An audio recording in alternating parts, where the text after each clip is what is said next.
नमस्कार नमस्कार नमस्कार, मेरा नाम है राजीव कुमार बजाज यानी आरकेबी और मैं हूं इस वक्त एडवोकेट प्रदीप नंबियार जी के साथ। प्रदीप जी नमस्कार। नमस्कार सर, नमस्कार। आप सब लोगों को प्रदीप जी और मेरी तरफ से जय हिंद, जय महाराष्ट्र, जय भवानी, जय शिवाजी, वंदे मातरम। वंदे मातरम। जय सिया राम, हर हर महादेव। हर हर महादेव। आप सब लोगों को अस्सलाम वालेकुम, गुड इवनिंग, सत श्री अकाल, शलोम और वणकम and what is it? Konnichiwa in Japanese, ni hao in Chinese, Pradeep ji. Abariyako Jambo to our viewers in East Africa, South Africa and the continent of Africa, whoever speaks Swahili. Whoever speaks Swahili, all over East Africa, right Yes. down to South Africa. The Fantastic. entire continent of South Africa, the continent of Africa, as you say, a beautiful continent. Absolutely. Fantastic. So Pradeep ji, the point is at the moment, finally the election has picked up and finally we are looking at a situation where you had the Prime Minister at Shivaji Park yesterday and you had all the major leaders of the India Alliance at the Bandra Kurla complex, very, very close to our office. And some of the other, since polling is on Monday in Mumbai, perhaps the India Alliance campaign has finally taken off. That's what I feel, because it's very focused now. That's what I think. What do Yes, you sir. think? It was a combination of all the original leaders. Yes. Arvind Kejriwal was there, Sharad Pawar ji was there, Uddhav Thackeray ji was there, Congress, all the top Congress leaders were there. ये original हर चीज दिख रहा है और जो मोदी साहब नकली बोलते हैं इनको we find that except Prime Minister Modi, everybody else was a broken factions where the Shivaji Park rally was there, because there you don't see the original stuff, but Prime Minister says this is the original stuff and this is, but वहाँ पर हमने now this is something what the people, अभी लोग इसको कैसे देखेंगे, because here we found everybody who's original party leaders. You know, even if Tejasvi didn't come yesterday, we had all the leaders who have come time and again together. All are original and all are the leaders in their own right, who have made the organization. Organization को जिसने अपने हाथों से खड़ा कर दिया है, ये लोग एक साथ थे. Now that probably is going to be the difference. Will Prime Minister alone, Modi alone carry the charisma, और उनका खुद का charisma, will it going to take it, सबका नैया पार करा देगा, या this combination of leaders coming together, this unity हमने कभी नहीं दिया. It reminds us of the Jai Prakash movement probably, where people, maybe it reminds us of 1977. yes, where people came, दिल से लोग साथ में जुड़े थे, दिल से लोग साथ में आए थे. So let's go and talk to Mr. Rakesh Shetty and what he has to say, because Rakesh Shetty Saab has got his ear to the ground, has been among the people and has been Yes. campaigning all over the place, and he would know what's really happening. Rakesh Shetty Saab, namaskar. नमस्कार राजीव जी, प्रदीप जी नमस्कार। नमस्कार. How have you been, sir? Meeting you after a long time. Long time. You've been very, very busy. You've really been Due very. to election rallies and all, I was a bit busy. Gee, But we are all around you with media. you're very close to our office. Yeah. So, how did it go yesterday? I mean, what is the impact in your opinion? Yesterday's rally, the vibe there, if you have seen, it was a mega show and people were interacting with the leaders. And if you see, unlike the 2014 or 2019 election, 2024 will be a different election altogether, because here we can see different political parties have come together under and formed the India Alliance, and we are going to give a very good fight to NDA and Narendra Modi. And if you see 14 and 19, Narendra Modi ji was successful in setting up one narrative and running the entire campaign with that one narrative. But in 2024, he has failed. He has been shifting his goalpost here and there. Sometimes he talks about against Muslims. Sometimes he says, he gave an interview to one leading electronic media, national channel, and he says, अगर मैं हिंदू मुस्लिम करूँ तो मेरा राजनीति खत्म हो जाएगा.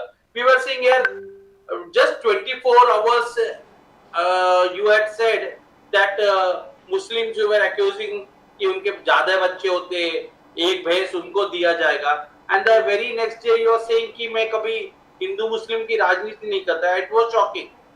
Once in the entire campaign, once he openly came up and said कि राहुल गांधी should disclose कितना अदानी एंड अंबानी ने आपको टेम्पो भरकर पैसे भेजा है.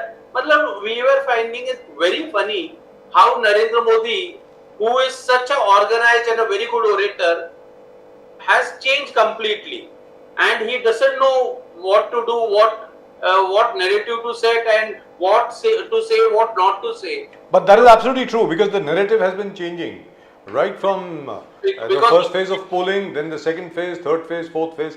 That's been Because- changing. Why is that? See, the major reason is inflation is one reason. Second is unemployment across the country. And third, if you see कि Narendra Modi has promised lot of things to the people. Like for example, 2 crore नौकरियां he had said. In 10 years it should become 20 crores. But he was unable to deliver it. People Gee. talk about like Maharashtra CM went to Davos and signed a agreement, but on ground we can't see anything happening. No investment coming. Even if you see pan India, we don't see anything happening. Yeah, in terms of infrastructure, I would like to tell your audience today. Yes. We talk about roads and infrastructure, but go to any road, you will see there is a toll. There is this all roads. Wherever you're seeing the luxurious highway, you go to Noida, you go towards Gurgaon, you go to UP, you come towards Chandigarh. Today you talk about Atal Setu. Also, whenever you step into that road, there is a toll. That means these roads are created or constructed by a private player. It comes under PPP model. That means a private person has invested on the road and he is going to collect toll from the whoever is using that road for next 50 years. So this money, this investment have come from the private player. So what infrastructure you are talking about? If I have to get inside any road, if I have to pay a toll, then what is government of India doing? I can't take my vehicle to any road, and wherever there is no toll, you just see the condition of the roads, because those roads. Shetty Saab, but he blames you. Prime Minister Modi in yesterday's speech was blaming the MVA rule. He said, हमने हर बड़े बड़े projects यहाँ पर लाना चाहे वो bullet train हो, metro rail हो, कॉरिडोर हो, अलग अलग शिपिंग प्रोजेक्ट्स हो, हर प्रोजेक्ट को एमवीए ने जिस प्रकार सुनेगा लटकाया, अटकाया, भटकाया, सब प्रोजेक्ट को लटकाया, अटकाया, भटकाया, for whatever reasons. he wants to bring Mumbai का गौरव back. इसलिए लोगों से बोले. That's why. Now this is what he says.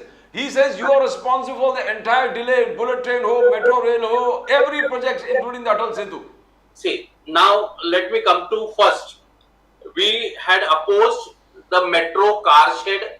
We have never opposed metro. We have just said the car shed which you are going to start in Goregaon, RML colony, hundreds and thousands of trees need to be shredded out. That we as individual, as human beings, have some responsibility towards the nature. That is the only request what we were talking about. Secondly, Narendra Modi said he wanted anything to people to invest in Mumbai or Maharashtra. This is a completely false statement, because International Financial Services, which was next to your office at VKC, has been transferred to Gandhinagar. In Palghar area, we had a military base there. That has been shifted to Ahmedabad. You talk about Foxconn, they have gone to Gujarat. There are lists of industries who were supposed to be established in Mumbai or Maharashtra or around Mumbai has been taken off by Gujarat. What is he talking about? People of Maharashtra, there is an anger against Narendra Modi, against BJP. We are very much an industrial friendly state, but deliberately Narendra Modi and Amit Shah shifted, asked his industrialists to shift their base to Gujarat. Number one. Number two, that way he has treated Shiv Sena. I can see on your screen Uddhav Thackeray. Now everyone know that in his last days, Shiv Sena Supremo Balasaheb Thackeray, there is a video clip. He clearly says, after me, the people of Maharashtra should take care of Uddhav Thackeray and Aditya Thackeray. He has given a clear mandate to Uddhav Thackeray. Who is Narendra Modi to challenge Balasaheb Thackeray? Because Balasaheb Thackeray, this Shiv Sena is built by him, created by him. All Shiv Sainik belongs to him. He has handed over the passion to Uddhav Thackeray. But Narendra Modi openly says that this is Nakli Sena. This has not gone well with Shiv Sainiks. Secondly, third point is about Sharad Pawar. Sharad Pawar, such a senior leader, we all party, across party line, people look up to him with lot of respect. We all know what all he has done for this country and for Maharashtra. You talk about Sharad Pawar, you gave a statement saying that this is Bhatakti Atma. That means Atma is something after death it comes out. So what is this? We never expect that our Prime Minister should go down during election with this language. Shetty साहब आगे जाके मोदी जी बोल रहा है कि देखो हमने article 370 को कब्रिस्तान में दफनाया, आर्टिकल 370 के दीवार को कब्रिस्तान में दफनाया, हमने 3 तलाक को तलाक कर दिया, 3 तलाक को तलाक कर दिया, 33% नारी शक्ति वंदन अधिनियम जो आप 22 साल लटकाए वो तुरंत उन्होंने फटाफट कर दिया, 10 साल में 25 करोड़ लोगों को पॉवर्टी लाइन से ऊपर उठाया। शेट्टी साहब 370 आपने हटाया, जम्मू एंड कश्मीर में 6 सीट थे। आज भारतीय जनता पार्टी का हिम्मत नहीं है, जिस जम्मू कश्मीर से 370 हटाया वहां से एक भी कैंडिडेट आप नहीं लड़ा रहे हो। आपको तो लड़ाना चाहिए। और आप जो ट्रिपल तलाक की बात कर रहे और हमें समझा रहे कि आपने मुसलमान महिलाओं को अधिकार दिया है। 4 दिन पहले उसी मुसलमान औरतों को आप तो गालियां दे रहे थे कि मुसलमान औरत ज्यादा बच्चे पैदा करते। तो क्या मतलब है? एक बार आप बोलते हो कि हमें जस्टिस दे रहा हूं, दूसरी बार उसी महिलाओं का, माताओं का आप अपना मान कर रहे। तीसरा पॉइंट ये है कि आप 370 की बात कर रहे, आप ट्रिपल तलाक की बात कर रहे। मुझे ये बताइए कि नरेंद्र मोदी जी अपने जो बीवी है यशोदाबेन, ना इनको तलाक दिया है, ना ये एडमिट करते कि ये मेरी बीवी है। आपने अगर उनको छोड़ दिया तो उनको से तलाक तो दीजिए, नहीं तो प्राइम मिनिस्टर की बीवी को जो कुछ भी राइट्स होता है वो राइट्स तो उनको दीजिए। आज यशोदाबेन को अपना पासपोर्ट रिन्यू करने गई क्योंकि हस्बैंड सिग्नेचर नहीं कर रहा है। She is deprived from her rights. Yashodaben को अपना पासपोर्ट रिन्यू नहीं करने दे रहे। तो ये मतलब है कि आप अपने मैरिटल स्टेटस को, अपनी वाइफ को आप न्याय नहीं दे रहे। आप पूरा मुसलमान की जो औरतें हैं उनका ट्रिपल तलाक की बात कर रहे हैं। But Rakesh Shetty Saab, this is something which I want to ask you. Very rationally speaking, is the BJP, has it been very disturbed by the very focused campaign carried out by the Congress and the India Alliance? क्योंकि मैंने बड़े सालों के बाद देखा है कि इस तरीके से राहुल गांधी, प्रियंका गांधी, आपने मल्लिकार्जुन खड़गे साहब, डीके शिव कुमार साहब, बाकी सब लोग जो हैं मतलब माशाल्लाह बहुत जबरदस्त तरीके से कैंपेन कर रहे हैं। Has the Congress campaign really disturbed the BJP? मुझको ऐसा लग रहा है। नहीं, ये मैं आपको उदाहरण देता हूँ, ये ऐसी बात नहीं है। जब आप परीक्षा में पूरा साल पढ़ते नहीं हो और आखिरी के दिन में आपको जब परफॉर्मेंस प्रेशर आता है तब आपकी स्थिति ये होती है। ये इलेक्शन मैं आपको कह रहा हूँ बीजेपी वर्सेस इंडिया अलायंस नहीं है। This election is BJP versus people of it, people of this country. 10 साल आपके पास थे। नरेंद्र मोदी जी चाहते तो अजित पवार हुआ, हसन मुशर्रफ हुआ, छगन भुजबल हुआ, अशोक चौहान, सबको जेल भेज सकते थे।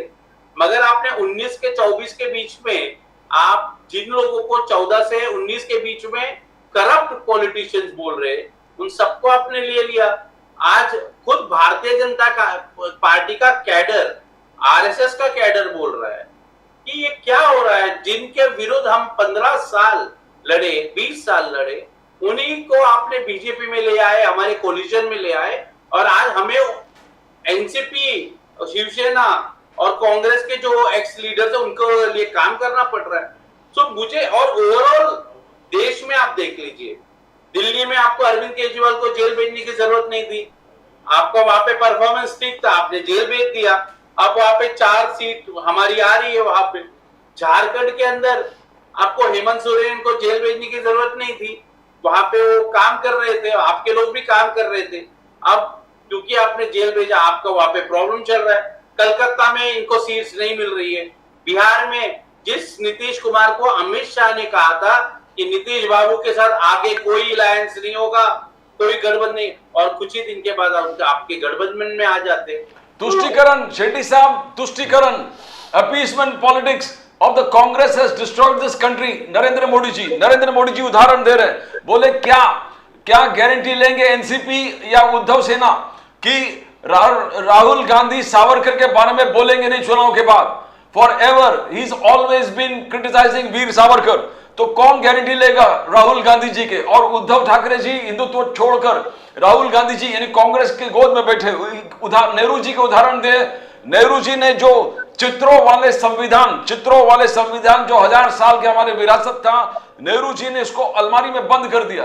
नेहरू जी ने बंद। तो you have been practising the politics of appeasement, तुष्टिकरण, and that has been bad for this country.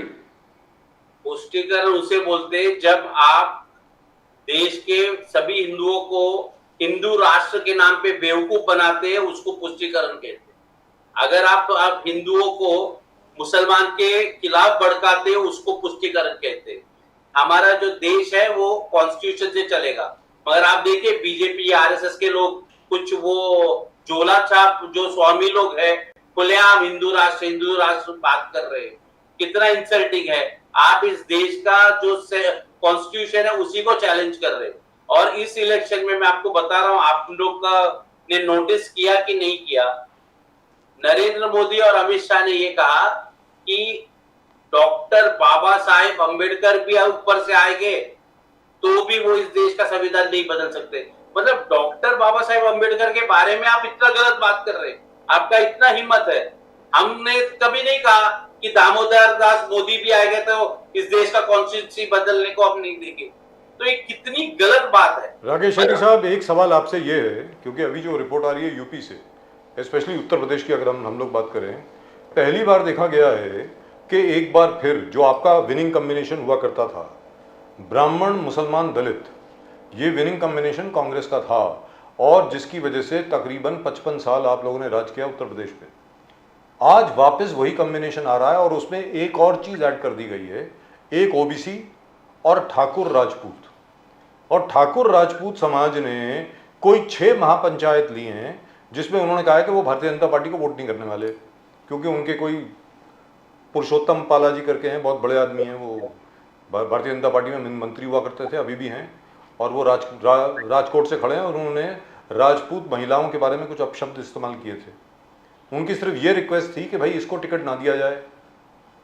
Amit Shah ji अड़ गए, मैंने सुना, उन्होंने कहा कि नहीं, यही खड़े होंगे, जिसकी वजह से क्या हुआ है कि now even the Rajput Thakur vote is probably coming to you, और at least not going to the BJP. मतलब हो सकता है कि your performance in Uttar Pradesh may be similar to your performance in 2019 when you won 21 seats. Of course, this time you're only contesting 17. Have you got this from the ground, sir? Rakesh Shetty sir? This issue is there, and not only from Uttar Pradesh, Rajasthan में मैं आपको बता रहा हूँ, लाखों की भीड़ इकट्ठा गई एक समुदाय की, क्षत्रिय समाज की, उन्होंने खुलेआम बहिष्कार डाला है भारत। जी जी जी। बेवकूफ बनाए गए। एक सिंपल है, यहाँ पे उद्धव ठाकरे जी सीएम थे, यहाँ पे आपने देखा होगा एसटी बस के एक आंदोलन चल रहा था जी, और खुद हमारे देवेंद्र फडणवीस जी गए थे और कहा था कि ये उद्धव ठाकरे जी से नहीं होगा, मैं जैसे ही आता हूँ कॉन्ट्रैक्ट वर्कर्स को परमानेंट करूंगा और उनको सैलरी हाइक दूंगा। और उन्होंने टाइमलाइन भी दी थी, उन्होंने कहा था मुझे 3 हफ्ते का टाइम दीजिए। आज कितना हो गया, 2 साल हो चुका है। दो साल से ऊपर हो गए सर, अभी तक नहीं हुआ। दंगल समाज का आरक्षण रुका हुआ है, यही देवेंद्र फडणवीस उनके पास जाते थे, गुलाल लगाते थे और कसम खाते थे, जी, नहीं करते। इसमें कोई दो राय नहीं, करेक्ट। मराठा आरक्षण का भी सेम चीज है। ये लोग का मतलब काम करने का तरीका ऐसा है, आपको जो चाहे वादे करे, मगर जैसा सत्ता में आते तो इनके चुने हुए बिजनेसमैन है, उनका काम छोड़कर किसी का काम नहीं होता। लेकिन राकेश शेट्टी साहब, एक और चीज हुई है, आपकी बात में शायद दम है, जो आप बोल रहे हैं ना कि it is not Congress versus BJP. वो क्या है कि करनी सेना एक ऐसा संगठन है, करनी सेना राजस्थान से, वो टोटली प्रो बीजेपी, प्रो विश्व हिंदू परिषद, प्रो बजरंग दल, उस किस्म का संगठन है। करनी सेना के जो अध्यक्ष हैं वो परसों अमेठी पहुंचे और उन्होंने एक ठाकुर राजपूत सभा का उन्होंने संबोधन किया और उन्होंने सबसे कसम दिलवाई कि तुम बीजेपी को वोट नहीं दोगे। ये कैसे हो गया? How is that happening? I mean, I really would love to know. Have you done something or is it happening on its own? नहीं, we are not doing it, because मैं आपको राहुल जी को जितना मैं जानता हूँ, जितना मिलता हूँ, वो अगर कोई चीज कर सकते हैं और सही है तो सही बताएंगे। अगर उनका फायदा भी होगा और राहुल जी को आप बोल दोगे ना कि ये मन से बोल दीजिए, अपने को फायदा होगा, अगर वो नहीं कर पाएगा, वो नहीं बोलने वाले, भले उसमें कितना भी नुकसान हुआ। आपने राहुल गांधी जी को आपको ये समझना पड़ेगा, आज हो क्या रहा है ना कि पिछले 10 साल में भारतीय जनता पार्टी ने लोगों को बहुत सारा उम्मीद दे दिया। सिंपल बोलता हूं, ब्लैक मनी आने वाली थी, 15 लाख मत दो, मगर आप वो 150 लोगों का नाम तो रिलीज करो जो आप कहते थे। आप 2013 में ये कहते थे कि मैं 150 लोग हैं जिनका ऑफशोर अकाउंट्स है और हमें फर्जी लिस्ट दिया जाता था। सोनिया गांधी का इतना पैसा है, राहुल गांधी का, if you remember the so called Panama papers. बराबर है। So where is those paper? Where are the names? Why? Yeah, I would love to know myself. Why there was no investigation? That's right. मैं आपको बोल रहा हूँ करनी सेना छोड़ दीजिए जी। मैं आपको बात कर रहा हूँ बीजेपी का कोर वर्कर और आरएसएस का core worker. You are sitting in Mumbai, we are in Maharashtra. क्या आरएसएस के लोगों को अच्छा लगेगा कि वो आज अशोक चौहान जी के नेतृत्व के अंदर नांदेड़ में काम कर रहे हैं? अजित पवार को वहां पे बारामती के लिए उनको झंडा उठाना, वो भी एनसीपी का, कैसे लगता होगा इनको? यही Hasan. But the same thing can be said for you also, sir. The same thing can be said for you also. Your biggest enemy in Delhi and in Punjab is the Aam Aadmi Party. The man we are seeing right now on your screen, on the screen is Mr. Arvind Kejriwal.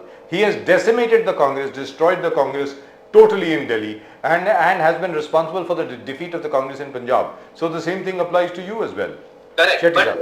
But see, Aam Aadmi Party was a new party, and you are right. They have called us corrupt in 2013-14. If you remember, yes, it was Anna Hazare and Arvind Kejriwal, because of whom we have lost 2014 election very bad. If that Andolan was not created, we would have lost, but not so. The numbers would not be 40. I have a different view on this, sir. Rakesh Shetty Sahab, if you had not taken that campaign seriously, you would not have lost so badly. You took it seriously. You made the mistake. No, I'm coming to it because there was some RSS people also involved in yes, that. they were. But sir उस आंदोलन में मैं तो फिर बोलता हूँ, हम तो गए रामलीला ग्राउंड पे, सारे जो संघ के कार्यकर्ता थे, कौन था वहां पे? सब आरएसएस के लोग थे। सर मैं बता रहा हूँ, बादाम दिया गया था। मैं खुद उस आंदोलन में गया तो बादाम, तब मैंने बोला कि अगर इसमें बादाम दिया जा रहा है तो मतलब 100% इसमें आरएसएस का हाथ है। और I tell you one more thing, जिस सोनिया गांधी को अरविंद केजरीवाल जी पानी पी पी कर गालियां दे रहे थे, जब वो जेल में थे, आपको याद करा रहा हूँ, दिल्ली में रैली हुई थी, अरविंद केजरीवाल जी की धर्मपत्नी बैठी हुई थी जी। Sonia Gandhi was kind enough to meet her, to talk to her and extend our support. And yes, she was. You are very much correct कि आज लोकसभा में, दिल्ली में हो या पंजाब में, आम आदमी party is ultimately taking our space. Yes, we very well understand that. One second, Pradeep ji, one small thing. But to move on from there, at the moment you are allies and you seem to be working very well. Let's be very clear. On that there is no doubt. लेकिन sir मैं आपसे एक चीज पूछना चाह रहा हूँ, something which is very emotional. I saw it today, so which is why I am asking you. आज सोनिया जी ने रायबरेली में एक सभा को संबोधित किया. She is ill, let's be very clear. In spite of that, she went there. And she said, and this is worth hearing, मैं राहुल को आपको सौंप रही हूं. तो पर I saw people crying in the crowd. आप बताइए सर, ये क्या, ये इमोशनल कनेक्ट क्या है? ये इमोशनल कनेक्ट है, ये है कि बिकॉज आप जानते हैं कि सोनिया जी का वो सीट था और सोनिया जी का एक नाता रायबरेली और अमेठी दोनों के साथ था. बट रायबरेली में मैं खुद आपको बता रहा हूँ, आपको पता है कि 15 साल महाराष्ट्र में हमारा कांग्रेस का यहाँ पे शासन था सर, 99 से लेकर के 2014 तक. मैं आपको सिर्फ एक नंबर में, वहां पे जब रायबरेली गया था, वहां पे मैं डॉक्टर एसोसिएशन बना हुआ तो मैं गया, उसमें करीबन 180 एमबीबीएस डॉक्टर्स थे और 24 पीजी लेवल, मतलब पोस्ट ग्रेजुएट लेवल. जी, पोस्ट ग्रेजुएट एमडी एमएस. और मैं जब उनसे बात कर रहा था, वो सब ने कहा कि बिकॉज ऑफ सोनिया गांधी हम लोग यहाँ पे डॉक्टर बने हैं. मैं बोला कैसे? तो यहाँ पे डीवाई पटेल कॉलेज था, भारतीय विद्यापीठ था, सब कॉलेजेस था. सोनिया जी खुद ने इनसे बात करके यहाँ पे एडमिशन करवाते थे एमडी का और एमबीबीएस का. आपको पता है गरीब परिवार के बच्चे अमेठी में अगर एमडी बन रहा है तो बहुत बड़ी बात होती है. एंड महाराष्ट्र में आके, मुंबई में आके ये बच्चे पढ़े हैं और ये कोई वेल टू डू फैमिली नहीं था सर, सब बिलो पॉवर्टी लाइन गरीब बच्चे थे. बिकॉज मैंने उनको पूछा कि महाराष्ट्र मुंबई आप आए पढ़ने, कैसा हुआ? बोला नहीं, trust has taken care of. तो मतलब ये तो मैं एक बता रहा हूँ और मैं आपको, और वो अमेठी में तो संजय गांधी हॉस्पिटल बंद करा दिया सर स्मृति ईरानी जी ने. ये तो बहुत ही गलत ये है कि स्मृति ईरानी ने वो बंद कराया और कुछ दिन के बाद वहां की जनता ने उसका विरोध किया. जी, किया. और आज जो स्मृति ईरानी के सामने जो कैंडिडेट है वो करीबन 35-40 साल से अमेठी में काम कर रहे. 41 years. बिकॉज वो राजीव जी के लिए भी काम करते हैं, मैं पर्सनली उनको मिला हूं. और ये स्मृति ईरानी के लिए ये कोई केक वॉक नहीं रहेगा, वो बहुत गलत फहमी में है. बिकॉज प्रियंका और राहुल जी कंटेस्ट नहीं कर रहे, उनको लग रहा है ये बहुत आसान होगा. You know, Shedi साहब, the main problem, Amit Shah ji, Modi ji बार बार कह रहे हैं कि CAA, 14 refugee families have been given the certificates. They are citizens of this country now. Now, Modi साहब का जो डायलॉग था कि कोई माइका लाल पैदा नहीं हुआ जो CAA को हटा सके. And uniform civil code is there. Amit Shah has clearly said that this is the BJP manifesto और ये implement होगा. While this is going to be implemented, no personal laws are going to be there. Everything is going to be eliminated. Shady साहब, ये vital issues है ना, राष्ट्रवाद, nationalism. See, मुझे राजीव जी आप कितने बड़े घर में रहते हैं मुझे पता नहीं, मगर मैं अचानक से आपके घर पे अनइनवाइटेड 10 लोगों को भेज दूं, 1-2 दिन तो आप क्योंकि हॉस्पिटैलिटी के हिसाब से उनका ध्यान रखोगे, मगर आप देखोगे कि आपको ऑफिस आने में लेट हो रहा है बिकॉज वो आपका ही रिसोर्स यूज करेंगे, आपका किचन यूज करेंगे, आपका वॉशरूम यूज करेंगे, आपकी गाड़ी यूज करेंगे, आपके सामान यूज करेंगे. कल नरेंद्र मोदी जी राज ठाकरे जी के साथ, ये राज ठाकरे जी वही है जिन्होंने यूपी बिहार के लोगों को मार मार के ऐसे भगाया. तो नरेंद्र मोदी जी पहले राज ठाकरे से तो पूछ लो कि मैं ये लेके आ रहा हूं. मतलब राज ठाकरे बिहार और यूपी के लोगों को यहाँ पे काम करने नहीं दे रहे. यू आर सेइंग पाकिस्तान से लोग आएंगे, हिंदू अफगानिस्तान से आएंगे, बांग्लादेश से आएंगे, तो उनका हालत क्या होगा? और आज यहाँ के बच्चों को जॉब नहीं, आप 40-50 लाख बाहर से लोगों को लेके आओगे तो क्या होगा कि ये कहाँ पे जाएगा, कहाँ पे इंफ्रास्ट्रक्चर है? आज ही आप सबको 80 करोड़ लोगों को ही क्लेम दैट ऑपरेशन दे रहे हो, तो क्या होगा इसका? तो ये मुझे ऐसा लगता है कि जो नरेंद्र मोदी कह रहे हैं ये अपीसमेंट पॉलिटिक्स खुद कर रहे हैं. UCC, Uniform Civil Code, will be implemented. Sheri Saab, he says that was not, that's a part of the constitution. See, there is already criminal law is common. Civil code, what is uniform civil code? I am a Hindu, I will follow what ever Hindus में हमारे इंसिस्टर्स ने जो भी है, marriage हुआ, divorce हुआ और हमारे इनहेरिटेंस का, यही 3 चीज है। मुस्लिम्स अपना वो पर्सनल लॉ जो है वो फॉलो कर रहे हैं, बुद्धिस्ट है वो अपना करेंगे, क्रिश्चियंस अपना करेंगे। इनको क्या करना है, सबको सफेद शर्ट और सबको हाफ चड्डी पहनाना है इनको, आरएसएस वाले। सर आपको शेट्टी फुल साहब, पैंट हो आपने गई। राज ठाकरे जी का जिक्र किया। राज ठाकरे जी ने कल सभा में सबको संबोधित करते हुए कहा कि appeasement greatest example was Rajiv Gandhi acting on Shah Bano case, that was a classic case of appeasement when you overturn the court judgment for maintenance. बोले कि ऐसे appeasement, this is called appeasement, तुष्टीकरण, जो बार बार मोदी जी कह रहा। तो राज ठाकरे जी तो आरोप आप पर लगा दिया, the classic case of appeasement lies in Shah Bano case where Rajiv Gandhi decided against the interest of the state. Shah Bano case में जो हुआ, later Rajiv Gandhi also know that जो हुआ गलत हुआ है शाह बानू के साथ, और ही रिग्रेटेड फॉर इट। उसके बाद राहुल जी को भी लोगों ने पूछा कि आपके पिताजी ने ऐसा किया, तो इवन राहुल गांधी सेड जो हुआ था गलत हुआ। देखिए, मैं ये नहीं कहना चाहता हूँ कि जवाहरलाल नेहरू जी 16-17 साल इस देश के प्रधानमंत्री रहे, इन्होंने बहुत सारा अच्छा चीज किया, कुछ गलतियां भी किया होगा।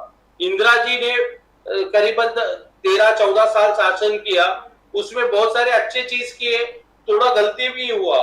तो एज अ प्राइम मिनिस्टर आप जब काम करते हो, यू समटाइम गेट इन्फ्लुएंस, और ये जरूरी नहीं है कि आप 100 निर्णय ले और उस 100 का 100 निर्णय आपका सही रहे, आपसे भी गलती हो। दिस इज ह्यूमन और human error is possible. Constitution, the constitution मेरे लिए धर्म ग्रंथ है। मोदी जी, प्राइम मिनिस्टर मोदी, धर्म ग्रंथ है और मैं उसको किसी भी हालत में नष्ट होने नहीं दूंगा।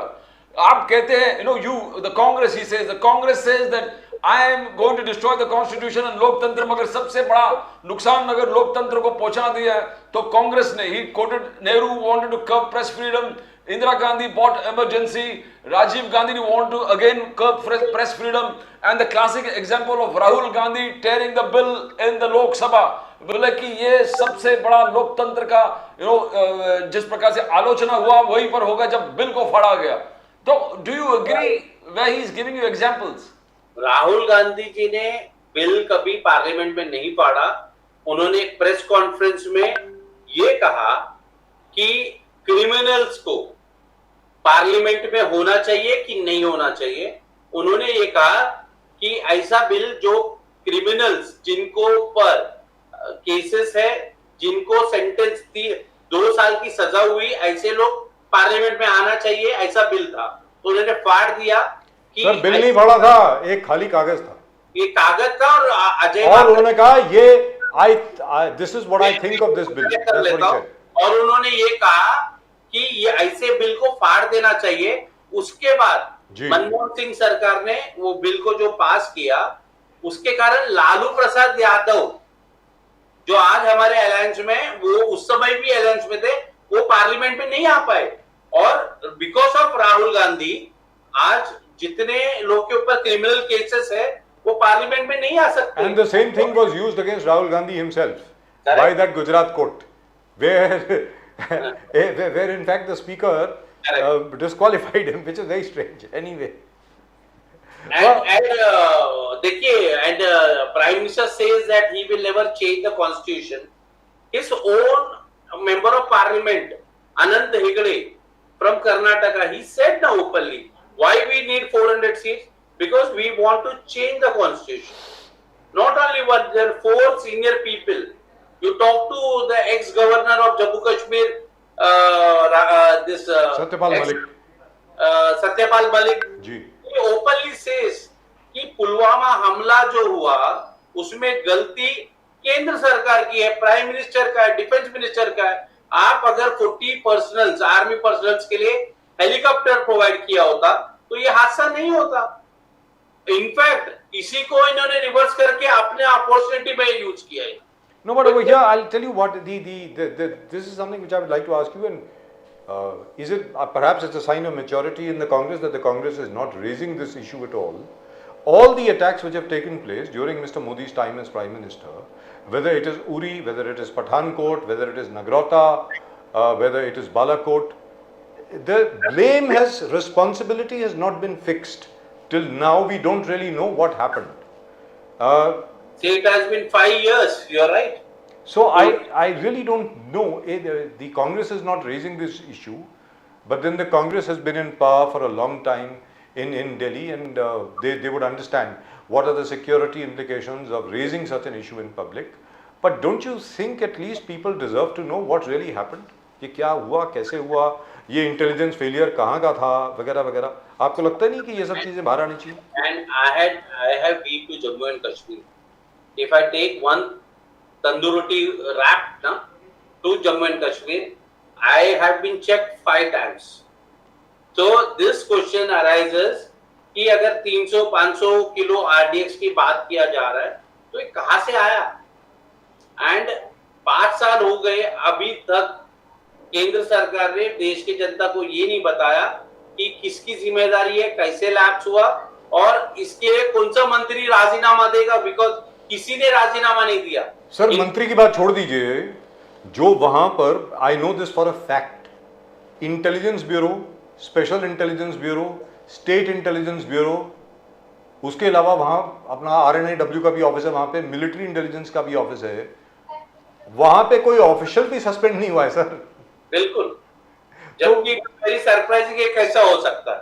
नहीं, ये वही कह रहे हैं, वो ये 4 तारीख के बाद के क्वेश्चन है, बहुत सारे चीजों के जवाब इनको देना पड़ेगा. आज क्या है कि मीडिया से लेकर सोशल मीडिया इनके हाथ में है, गवर्नमेंट इनके पास है, और आर्मी का जहां तक प्रश्न है, ये पार्लियामेंट के अंदर तो हमारे 150 से ज्यादा एमपीज को क्वेश्चन पूछने के लिए सस्पेंड कर देते. तो ये तो जब हमारी इंडिया अलायंस की सरकार आएगी तब. आपकी सरकार आ रही है क्या? असल में आ रही है कि मतलब? मैं आपको गारंटी के साथ बोल रहा हूँ, 4 तारीख को आप देख लीजिए चुनाव का अभी तक का रुझान जो दिख रहा है, तो इंडिया अलायंस इज. सर यही दिख रहा था पहले भी मुझको, मैं तो यही सवाल बार बार पूछ रहा हूँ, आपको शायद बुरा लगे, हमें भी लग रहा था. Very frankly I was also feeling it that you would win at least Rajasthan and Chhattisgarh.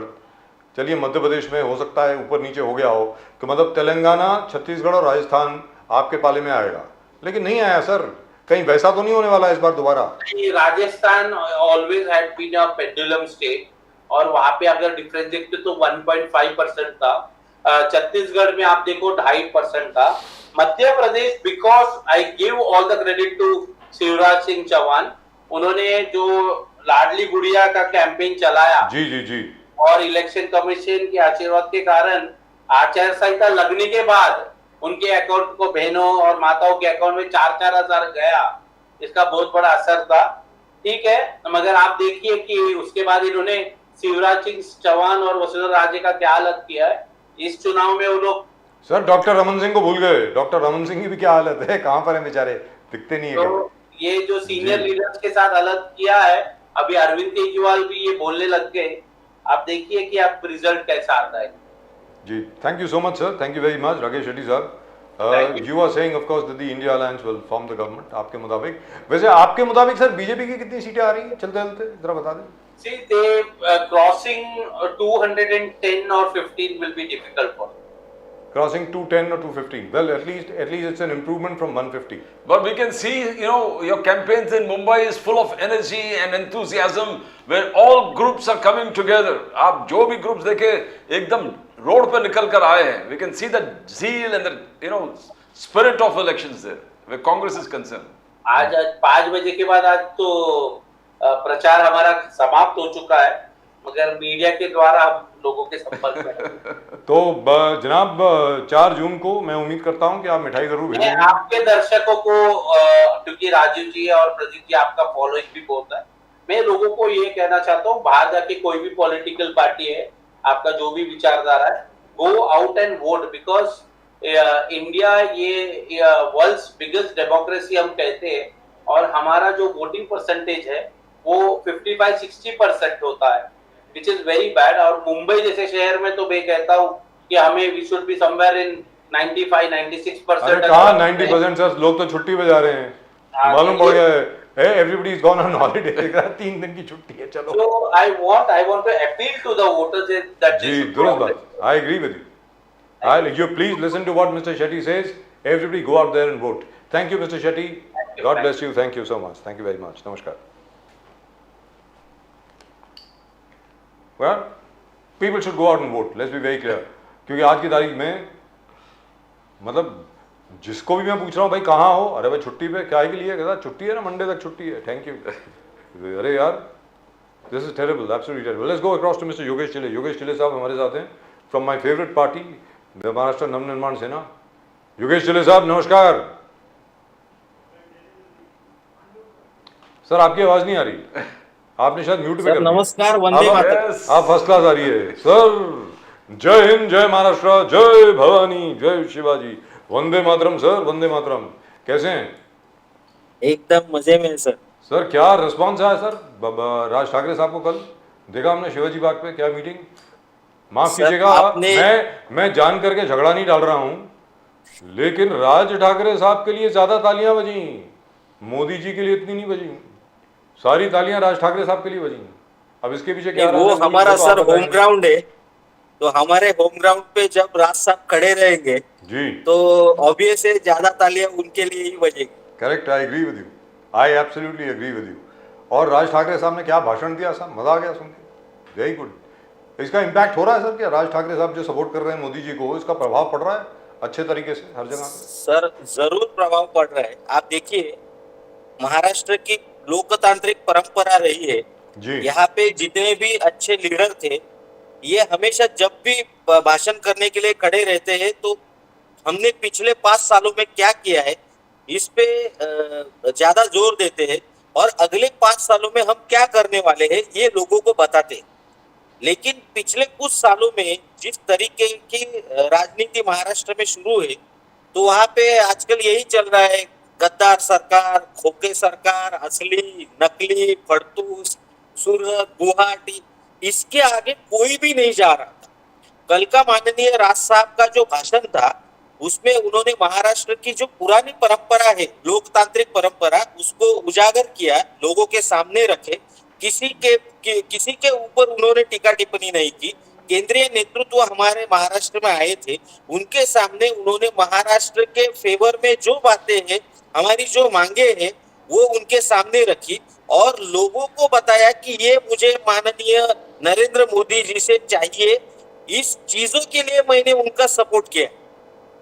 दुरुस्त बात, फैंटास्टिक. राज साहब ठाकरे जी ने क्लियर कट कहा उस भाषण में. उन्होंने क्लासिक एग्जाम्पल तुष्टिकरण का, राजीव गांधी का शाहबानो केस का जिक्र किया.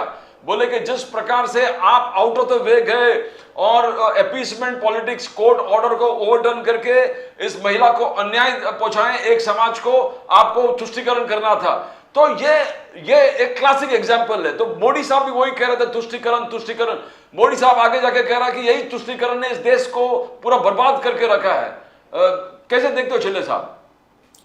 सर, आपने देखा रहेगा 2014 से जिस तरीके से बीजेपी को और खास करके मोदी साहब को समर्थन मिल रहा है, उसकी वजह ये है क्योंकि लोग परेशान हो गए थे इस तुष्टिकरण से.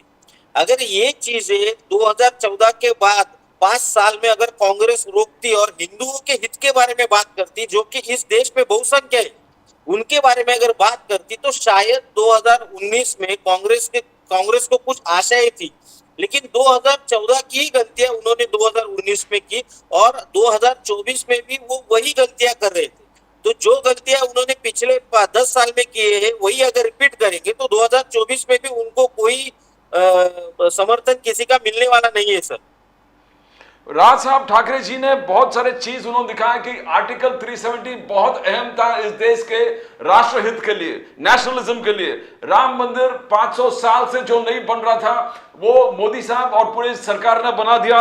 उस चीज को हाईलाइट कर दिया कि ये बहुत इंपॉर्टेंट चीज है और मेरा दिल से इस चीज के लिए बहुत समर्थन है. आगे जाके उन्होंने कुछ कंडीशंस भी रखे कि मराठी भाषा का रिकॉग्निशन होना चाहिए. जो हिस्ट्री बुक्स में, इतिहास के जो किताब है, उसमें मराठा राज जो जिस प्रकार से सच्चाई में था, उस चीज का वर्णन उस ढंग से होना चाहिए. और आगे जाके फोर्ट्स से शायद कुछ बोले कि प्रोटेक्ट द फोर्ट्स. चिरे साहब, ये कैसे आपको लग रहा है जो राज साहब ने बोला है वो राष्ट्र हित और महाराष्ट्र के हित में है? How do you see that Chile साहब? सर पहली बात तो जब हमने समर्थन दिया था, अनकंडीशनल सपोर्ट किया था मोदी साहब को, तब सभी हमसे ये बात कर रहे थे कि आपने मराठी छोड़ दी क्या, मराठी के मुद्दों को आपने पीछे छोड़ दिया। अभी आप जो समर्थन कर रहे हैं इसमें तो मराठी कहीं भी आती नहीं। उन सबको करारा जवाब कल के भाषण में राज साहब ने दिया है। आपने देखा रहेगा पहला जो मुद्दा हमारा था मराठी भाषा को अभिजात भाषा का दर्जा, रिकॉग्निशन, ये हमारी पहले से मांग थी और उसके लिए जो भी क्राइटेरिया है वो पूरा क्राइटेरिया हमने पूरा किया है। फिर भी हमको पिछले 10 सालों से वो रिकॉग्निशन नहीं मिल रहा है। मोदी साहब के सामने माननीय राज साहब ने ये बात रखी है और हमें विश्वास है कि जल्द ही मराठी भाषा को रिकॉग्निशन मिल जाएगा। दूसरा जो मराठी साम्राज्य आपको खुद को मालूम है, लगभग 125-150 साल तक मराठों ने इस देश पे राज किया है। राज किया इसका मतलब ये नहीं कि हम सब पे वर्चस्व रख रहे थे। हमने पूरे देश को 125-150 साल तक एक संग रखा था। जो सब अभी हमें सिखाया जाता है, आप कोई भी सीबीएसई या आईसीएसई का बुक लीजिए, उसमें आपको छत्रपति शिवाजी महाराज के पराक्रम के ऊपर 1 या 2 पेज के ऊपर आपको इतिहास मिलेगा नहीं, जबकि ये पूरा मुगल एक या दो साम्राज्य पेज आप ज्यादा बोल मराठों रहे ने हैं। खत्म कर दिया था। आप ज्यादा ये बोल रहे हैं, मुगल एक या दो साम्राज्य पेज। के बारे में पूरा बुक के बुक उन्होंने लिख के रखे हैं, लेकिन मराठा साम्राज्य के बारे में इनको 1 या 2 पेज ये लिख नहीं सकते। जी पूरे दुनिया में एक रिवाज है कि आप जहां पे जीतते हैं उस वही इतिहास आपके युवा पीढ़ी के सामने रखा जाता है। एक भारत ही ऐसा दुर्भाग्यशाली देश है जहां पे आपके हार का इतिहास लोगों को अपने बच्चों को पढ़ाया जाता है, तो इनमें छात्र तेज बढ़ेगा कैसे सर? इसलिए हमारी ये डिमांड है कि जिन मराठों ने इन सब मुगलों को खदेड़ डाला, यहाँ से हटाया, उन मराठों का इतिहास हमारे युवा पीढ़ी को सिखाना जरूरी है। ये डिमांड उन्होंने की। फिर महाराष्ट्र में आपने देखा है 350 के ऊपर छत्रपति शिवाजी महाराज के किले हैं। इन किलों का पुनर्निर्माण करना जरूरी है। राजीव सर भी इस कमेटी में थे, उनको मालूम है। उनको मुझसे ज्यादा जानकारी किलों के बारे में उनको है। तो अगर किलों का पुनर्निर्माण होता है तो छत्रपति शिवाजी महाराज का और मराठों का पूरा इतिहास देश के सामने आ जाएगा। दुनिया भर से लोग ये देखने के लिए आ जाएंगे। एक पुतला आप खड़ा करेंगे तो सिर्फ उस पुतले के आजू बाजू का जो एरिया है वही डेवलप हो जाएगा, लेकिन पूरा महाराष्ट्र अगर आपको डेवलप करना है तो यहाँ पे किलों के माध्यम से टूरिज्म बढ़ाना जरूरी है। यही माननीय राज साहब ने अपने डिमांड में रखा है। सर डिमांड तो ये थी। उन्होंने मुंबई गोवा हाईवे, आपको तो मालूम है 17 सालों से मुंबई गोवा हाईवे पूरा हो रहा है। पूरे महाराष्ट्र में कोई बड़ा नेता ऐसा नहीं है जिसने मुंबई गोवा हाईवे का ये जो प्रश्न है किसी के सामने रखा है। पहली बार माननीय राज साहब ने ये केंद्रीय नेतृत्व के सामने रखा है। तो अभी हमें लगता है कि हमारे जो पीडब्ल्यूडी मिनिस्टर है मिस्टर रविंद्र चौहान, ये इस बात को सीरियसली लेंगे और इस दिसंबर को जो उन्होंने डेडलाइन दी है, दिसंबर तक मुंबई गोवा हाईवे पूरा हो जाएगा। और लेकिन सबसे योगेश चिले जरूरी साहब, बात जो उन्होंने कही, योगेश चिले साहब, हाँ, ये सामने से बात आ रही है कि नरेंद्र मोदी जी के लिए मुश्किल होने वाली है उत्तर प्रदेश और बिहार में, क्योंकि राज ठाकरे साहब के साथ वो एक मंच पर हैं, एक मंच पर थे। अब इन लोगों ने समाजवादी पार्टी जैसे है या कांग्रेस है या आरजेडी है लालू जी की, उन्होंने बिहार में कहना शुरू कर दिया है कि भारतीय जनता पार्टी तो राज ठाकरे को बढ़ावा दे रही है, जिनकी पार्टी ने उत्तर प्रदेश और बिहार के लोगों को यहां से पीट पीट के भगाया था। इस विषय में क्या कहना चाहेंगे आप योगेश चिले साहब? सर अभी ये विषय पीछे गया है, अभी कोई ये विषय निकालता नहीं। बीच में जिसने ये सब्जेक्ट निकाला था उसकी हालत आज बीजेपी ने क्या करके रख दी है आप खुद ही देख रहे हैं। आसाम में 80 उत्तर प्रदेश के भाइयों को गोली मार के खदेड़ दिए थे, गोली मार के। महाराष्ट्र में किसी ने गोली नहीं मारी थी। तो यूपी की जनता, बिहार की जनता अभी ये सब राजनीतिक दल जो बात कर रहे हैं उनसे परे हो गई है। अभी इन पे कोई भरोसा नहीं रख रहा है। पिछले 10 साल से यूपी बिहार के किसी भी आदमी को यहाँ पे तकलीफ हुई नहीं है। महाराष्ट्र नवनिर्माण सेना के माध्यम से माननीय राज साहब ने हिंदी में अपनी भूमिका इन सबको बताई है। हम तो सिर्फ इतना ही कहते हैं कि आपके राज्य अगर विकास करेंगे तो आपको आपका घर छोड़ के यहाँ पे आना नहीं पड़ेगा। ये बात अभी यूपी और बिहार के सभी युवाओं को मालूम पड़ गई है। इसलिए ये कितना भी चिल्लाए, इसका कोई असर अभी उन पे होने वाला नहीं है सर। जी चले साहब, आगे जाके मोदी साहब ने कहा कि एमवीए सरकार ने बहुत सारे डेवलपमेंट प्रोजेक्ट्स को रोक के रखा था, उन्होंने आगे बढ़ने नहीं दिया, चाहे वो बुलेट ट्रेन का प्रोजेक्ट हो, मेट्रो रेल के प्रोजेक्ट्स हो, कॉरिडोर के प्रोजेक्ट्स हो, अलग अलग प्रोजेक्ट्स जो थे एमवीए सरकार ने उसको डिले कर दिया, रोक दिया, जो महाराष्ट्र के हित में नहीं था। और मुंबई का वो गौरव, वो जो मंच पर बैठे थे सब लोग मिलकर उसको वापस कैसे लाएंगे, उस पर कॉन्सेंट्रेट होगा, उस पर काम होगा। तो ये जो एलिगेशन मोदी साहब ने लगा एमवीए डिले किया हर प्रोजेक्ट्स, इसको आप कैसे वर्णन करोगे? सर आपने देखा महाराष्ट्र में तब उद्धव बालासाहेब ठाकरे साहब की सरकार थी और उद्धव बालासाहेब ठाकरे लगभग 2 साल मंत्रालय में गए ही नहीं। अगर वो मंत्रालय में 2 साल गए नहीं तो एडमिनिस्ट्रेशन पे उनका दबाव क्या रहेगा? आप घर से ही अगर सरकार चलाना चाहते हैं डर के वजह से, तो लोगों को कौन बचाएगा? तो पिछले जो उनका जो कालखंड है 2 साल का, उसमें उन्होंने काम किया ही नहीं, तो कौन से प्रोजेक्ट सर आगे बढ़ेंगे? यही बात माननीय नरेंद्र मोदी जी ने दुनिया के सामने रखी, महाराष्ट्र के सामने रखी कि आपने जिस मुख्यमंत्री को आपने चुना नहीं था, एक्चुअली वो जबरदस्ती आके मुख्यमंत्री पद पे बैठ गए थे।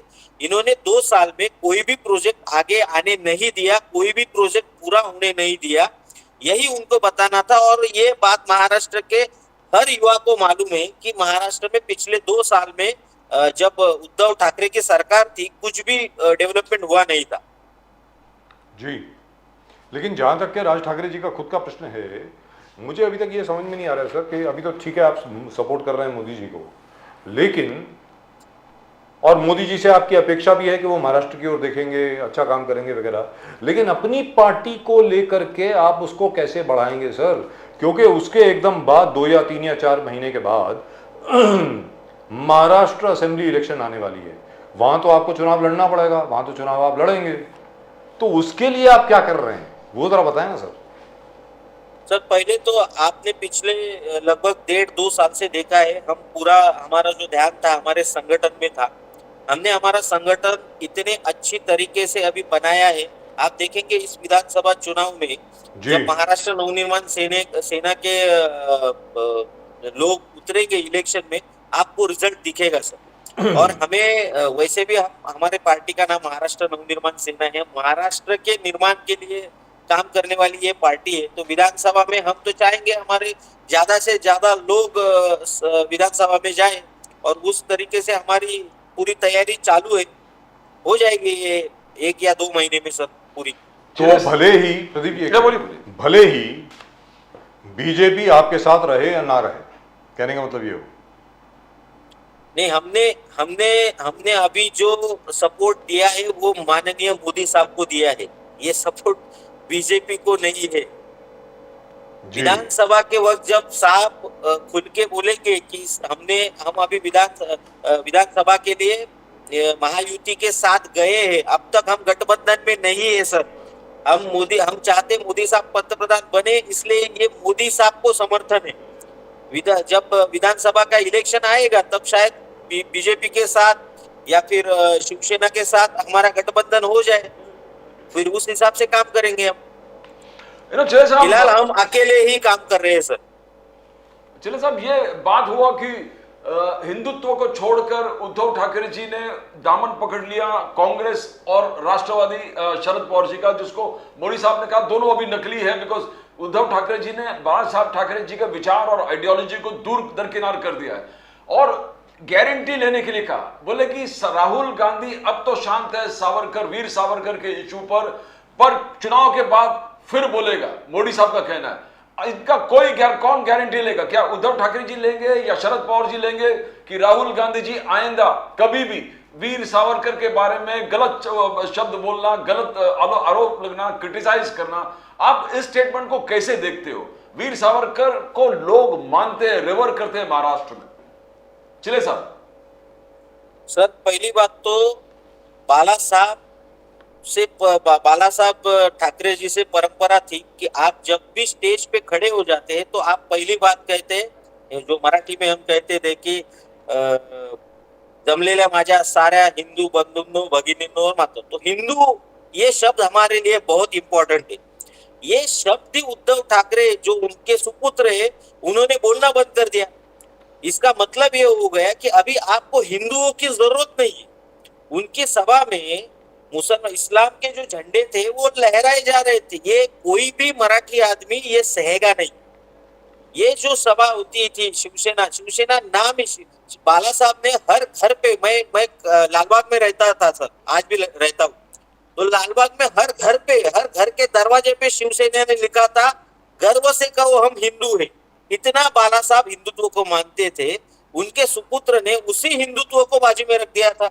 जो बाला साहब कहते थे कांग्रेस के साथ अगर जाना पड़ा तो मैं मेरी दुकान बंद कर दूंगा, उसी बाला साहब के सुपुत्र उद्धव ठाकरे आज कांग्रेस के साथ बैठ के साथ में सत्ता में बैठे थे। तो ये मराठी इंसान, मराठी आदमी ये कभी नहीं सहेगा। और रही बात पवार साहब की, तो पवार साहब पे महाराष्ट्र भरोसा ही नहीं करता हिंदुत्व के बारे में। ये आज अरे प्रकाश आंबेडकर साहब ने 4 दिन पहले कहा था कि संजय राउत को जब हमने बोला कि आप इस चुनाव के बाद बीजेपी के साथ जाएंगे नहीं, अगले 5 साल तक आप ये लिख के दे दो, ये लोग माने नहीं सर, इनका कुछ भरोसा नहीं है। आज ये बीजेपी को गालियां दे रहे क्योंकि बीजेपी इनके साथ नहीं है। कल अगर मुख्यमंत्री पद के ऑफर इनको मिल जाए तो ये बीजेपी के साथ जाएंगे, ये लिख के नहीं दे सकते। वैसे ही आज राहुल गांधी सावरकर जी के बारे में बात नहीं कर रहे क्योंकि उनको जरूरत है महाराष्ट्र में हिंदू वोटों की। और अगर सावरकर जी के बारे में बात करेंगे तो वो हिंदू वोट मिलेंगे नहीं। कल चुनाव हो जाइए, इनकी कुछ सीटें आएंगी तो फिर राहुल गांधी वापस बोलना शुरू कर देंगे। ये कोई राहुल गांधी का भरोसा नहीं रख सकते, ये विश्वास नहीं दे सकते सर। राज साहब ने बात करते करते ये भी कहा कि सब मुसलमान को मैं शक से आंखों से नहीं देखता हूं। बहुत सारे देश के साथ एकदम जिगर लगा के काम करने वाले, मातृभूमि को अपने सीने से लगाने वाले मुसलमान भी है, मगर मैं उन लोगों को इंक्वायरी चाहता हूं जो ओवैसी के साथ जो एंटी सोशल एलिमेंट्स है उन पे रेड होना चाहिए, उन पे कसना चाहिए, उन पे सरकार इंक्वायरी करना चाहिए। तो ये एक बहुत बड़ा डिफरेंशिएशन राज साहब ने किया और खास करके उन्होंने ओवैसी का जिक्र करते किया कि उनके साथ जो एंटी सोशल एलिमेंट्स है उनका बहुत इन्वेस्टिगेशन और इंक्वायरी का जरूरत है। चले साहब। सर पहली बात तो आपको मालूम है महाराष्ट्र में सबसे ज्यादा महत्व अगर किसी बात को दिया जाता है खास करके शिवसेना और मनसे में, वो हिंदुत्व के दिया जाता है। तो जो बाला साहब बात करते थे हिंदुत्व के बारे में, हिंदुत्व का मतलब ये नहीं है कि हम मुसलमानों के खिलाफ है। हिंदुत्व का मतलब ही ये है कि जो मुसलमान देश के बारे में बात करते हैं, जो मुसलमान देश से प्यार करते हैं, वो भी हिंदुत्ववादी है। हमारी खुद की पार्टी में इतने मुसलमान लड़के काम करते हैं कि आप अगर उनके नाम और उनके पद देखेंगे तो आप हैरान हो जाएंगे। हमारे सलीम मामा है नासिक में, हमारे कॉर्पोरेटर थे, आज भी वो हमारे साथ है। इतना बीच में लाउड स्पीकर का मैटर होता, उसके बाद भी सलीम मामा हमारे साथ है। हमारे निजामुद्दीन करके एक हमारे कार्यकर्ता है जो अंधेरी के गणेशोत्सव मंडल के अध्यक्ष है सर। तो मुसलमान मनसे से डरते नहीं क्योंकि हमारा जो हिंदुत्व है वो बाला साहब के विचारधारा से तैयार हुआ हिंदुत्व है। हमारा हिंदुत्व शरद पवार के विचारधारा का नहीं है। उद्धव ठाकरे जी का हिंदुत्व शरद पवार जी के विचारधारा से तैयार हुआ है, इसलिए उनको हरे झंडे लेके खड़ा रहना पड़ता है। हमारे यहाँ पे भगवा झंडा रहेगा फिर भी मुसलमान हमारे साथ आएंगे क्योंकि उनको मालूम है हम झूठ नहीं कहते। जो भी राष्ट्रवादी मुसलमान है वो हमारे भाई है और उनको हम भाई से ज्यादा चाहते हैं। जैसा राज साहब ठाकरे जी ने कहा कि आप संविधान नहीं बदलोगे मोदी साहब, हमको मालूम है, बट जितने इंडिया अलायंस के लोग बार बार संविधान खतरे में, लोकतंत्र खतरे में है, तो एक मैसेज ऐसा चला गया कि आप 400 लेके आएंगे, जितने भी सीट लेके आएंगे उसमें आप संविधान को बदलने का प्रयास करेगा।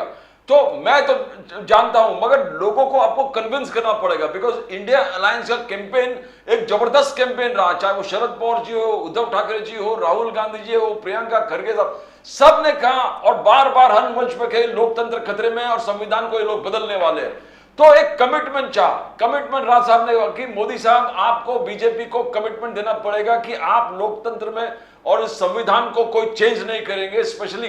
तो इस चीज को कैसे देखते हो? वेरी स्ट्रॉन्ग स्टेटमेंट राज साहब ने कहा। सर पहली बात तो संविधान में आज तक 100 बार बदल हुए। जरूरत रहती है, जब भी जरूरत रहती है अमेंडमेंट लाने पड़ते हैं, नए नियम लाने पड़ते हैं, वो ये चेंजेस तो होती रहती है। सबसे बड़ा चेंज जो कल नरेंद्र मोदी साहब ने बताया था, जो बात सच है कि ओरिजिनल जो संविधान है उसमें रामायण की तस्वीरें थी, महाभारत के कुछ चित्र थे, ये सब कांग्रेस सरकार ने बाद में निकाल दिया। तो संविधान में चेंज अगर किसने किया है तो कांग्रेस ने किया है। ओरिजिनल कांग्रेस में समाजवादी और धर्मनिरपेक्ष ये वर्ड ही नहीं थे। ये वर्ड किसने लाए? तो आप कांग्रेस एज अ कांग्रेस आप बार बार संविधान में जो उसका मूल ढांचा है उस मूल ढांचे को आप बदलते रहे, तो आप किसी और पे ये इल्जाम लगा के फायदा क्या है? जब से मोदी सरकार आई है पिछले 10 सालों में, आप मुझे बताइए संविधान के मूल ढांचा को अभी तक उन्होंने टच भी किया है क्या? जो भी अमेंडमेंट है ये बार बार बदले जाते हैं, 100 के ऊपर अमेंडमेंट आज तक आए हैं। तो हमें किसी को नहीं लगता आप हिंदुत्व की बात करेंगे इस्लाम, इसका मतलब ये नहीं है कि आप संविधान बदलेंगे। उल्टा आप देखिए दुनिया भर में जहां पे भी इस्लाम बढ़ा हुआ है, मुसलमानों की संख्या 50% से ज्यादा हुई है, उस देश का संविधान खतरे में आया है। जिस देश में हिंदू की संख्या ज्यादा है, जिस प्रदेश में हिंदू की संख्या ज्यादा है, वहां पे संविधान कभी भी खतरे में नहीं आया है। तो इनको क्यों डर लगता है कि हिंदू अगर यहाँ पे इस देश में प्रभावशाली बनेंगे तो संविधान खतरे में आएगा? इसलिए माननीय राज साहब ने कहा एक बार आप बता दो पूरे देश को कि हम संविधान नहीं बदलेंगे, ना ही उसका ढांचा बदलने वाले। रेलवेज बेसिक इंफ्रास्ट्रक्चर है मुंबई, ठाणे, नवी मुंबई और महाराष्ट्र के। राज साहब ने उसका हाईलाइट कर दिया, बोले रेलवेज में आप जरा आपको फंड ज्यादा देना पड़ेगा, आपको इंफ्रास्ट्रक्चर बढ़ाना पड़ेगा, रेलवे के पूरे जो सिस्टम है उसको बहुत बदलाव करना पड़ेगा। ये मुंबई और ठाणे, नवी मुंबई का हार्ट बीट है, लोग पूरे इसमें टोटली डिपेंडेंट है। तो क्या आप लगता है कि मोदी जी इस पर रिस्पॉन्ड करेंगे, जो रेलवे इसका स्थिति राज साहब ने हाईलाइट किया सभा में? सर जरूर करना पड़ेगा, क्योंकि आप अगर शाम के वक्त या सुबह के वक्त मुंबई में आएंगे, मुंबई का कोई भी आप स्टेशन देख लीजिए, आप रेलवे में चढ़ नहीं सकते सर। एक तो यहाँ पे जो बाहर से लोग आते हैं उनको आना बंद कर दीजिए, नहीं तो फिर रेलवे में सुधार कर दीजिए। दोनों में से एक चीज आपको करनी ही पड़ेगी। अगर बाहर से आने वाले लोगों को आप पाबंदी नहीं लगा सकते तो आपको रेलवे का इंफ्रास्ट्रक्चर और ज्यादा बदलना पड़ेगा और ज्यादा अच्छा करना पड़ेगा, तभी जो बाहर से लोग आते हैं उनको हम हमारे साथ ले सकते हैं। अन्यथा ये जो अभी चल रही है ना मर के ये जो रेलवे चल रही है ये ज्यादा देर नहीं चल सकती सर। आप कितना डिफरेंस लाएंगे? अभी मुंबई का जो रेलवे है वो हर 2 रेलवे के बीच में सिर्फ 1.5 या 2 मिनट का फासला है।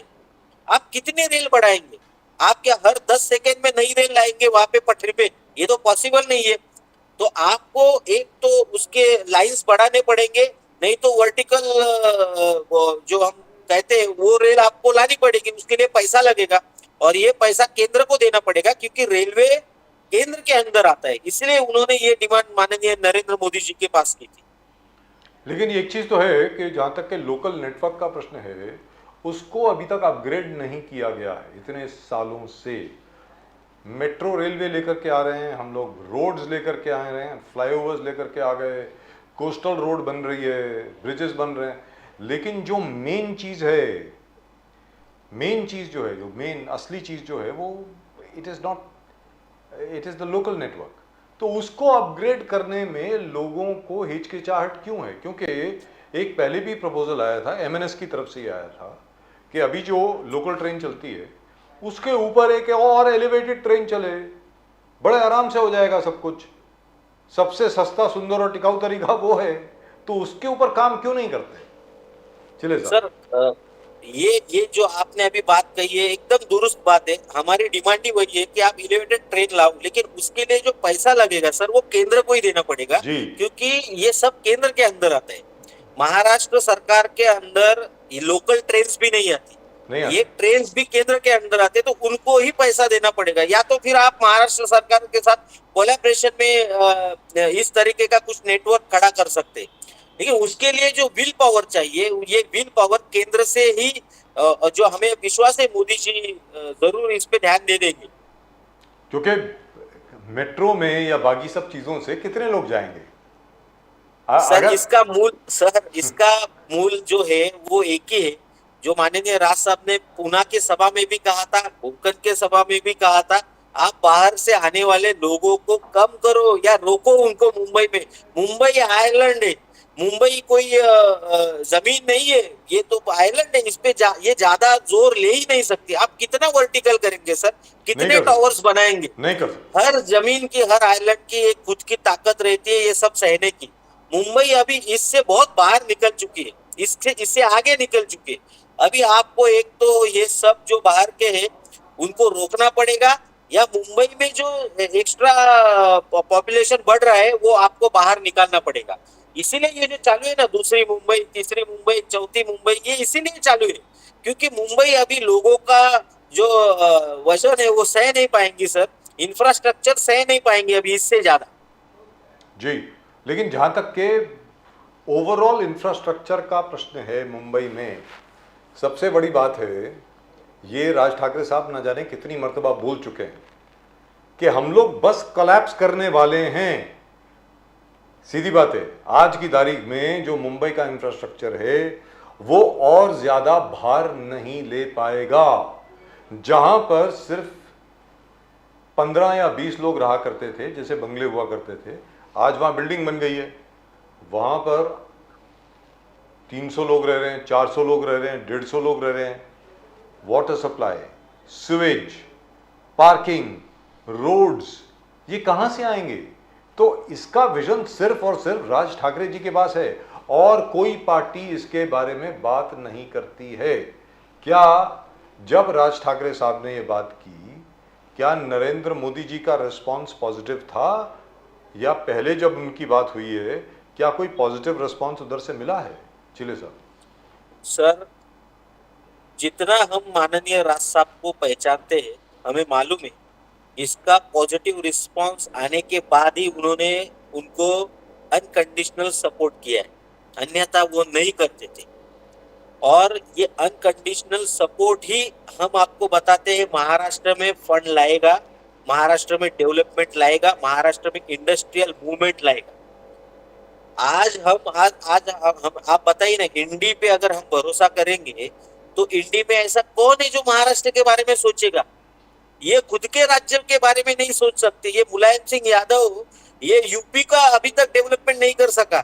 ये नीतीश कुमार के जो यादव है, ये खुद बिहार का डेवलपमेंट अभी तक नहीं कर सके, ये महाराष्ट्र के बारे में सोचेंगे सर? ये पवार साहब सिर्फ बारामती का डेवलपमेंट कर चुके, उसके बाहर उन्होंने कोई डेवलपमेंट नहीं किया। आप बताइए, क्या लातूर का डेवलपमेंट शरद पवार साहब ने किया है? क्या कोंकण का डेवलपमेंट शरद पवार साहब ने किया है? ये सिर्फ बारामती के ऊपर ही उनका ध्यान था। तो ऐसा कोई भी नहीं है जो महाराष्ट्र का डेवलपमेंट कर सके। आपने खुद उद्धव ठाकरे जी का 2 साल का सरकार देखा है एज अ चीफ मिनिस्टर, क्या हुआ? कुछ नहीं हुआ। 1.5 साल तक कोविड था सर, वो तो जाने दीजिए ना, छोड़िए वो तो। क्या 1.5 साल तक सर कोविड था? था। अरे हमारे जैसे छोटे कार्यकर्ता भी घर से बाहर निकल के अस्पताल में लोगों की मदद कर रहे थे। ये तो चीफ मिनिस्टर थे, ये तो 2 साल तक घर में डर के मारे घर में बैठे रहे। इनके सुपुत्र आदित्य ठाकरे, ये मातोश्री के बाहर नहीं निकल रहे थे डर के मारे।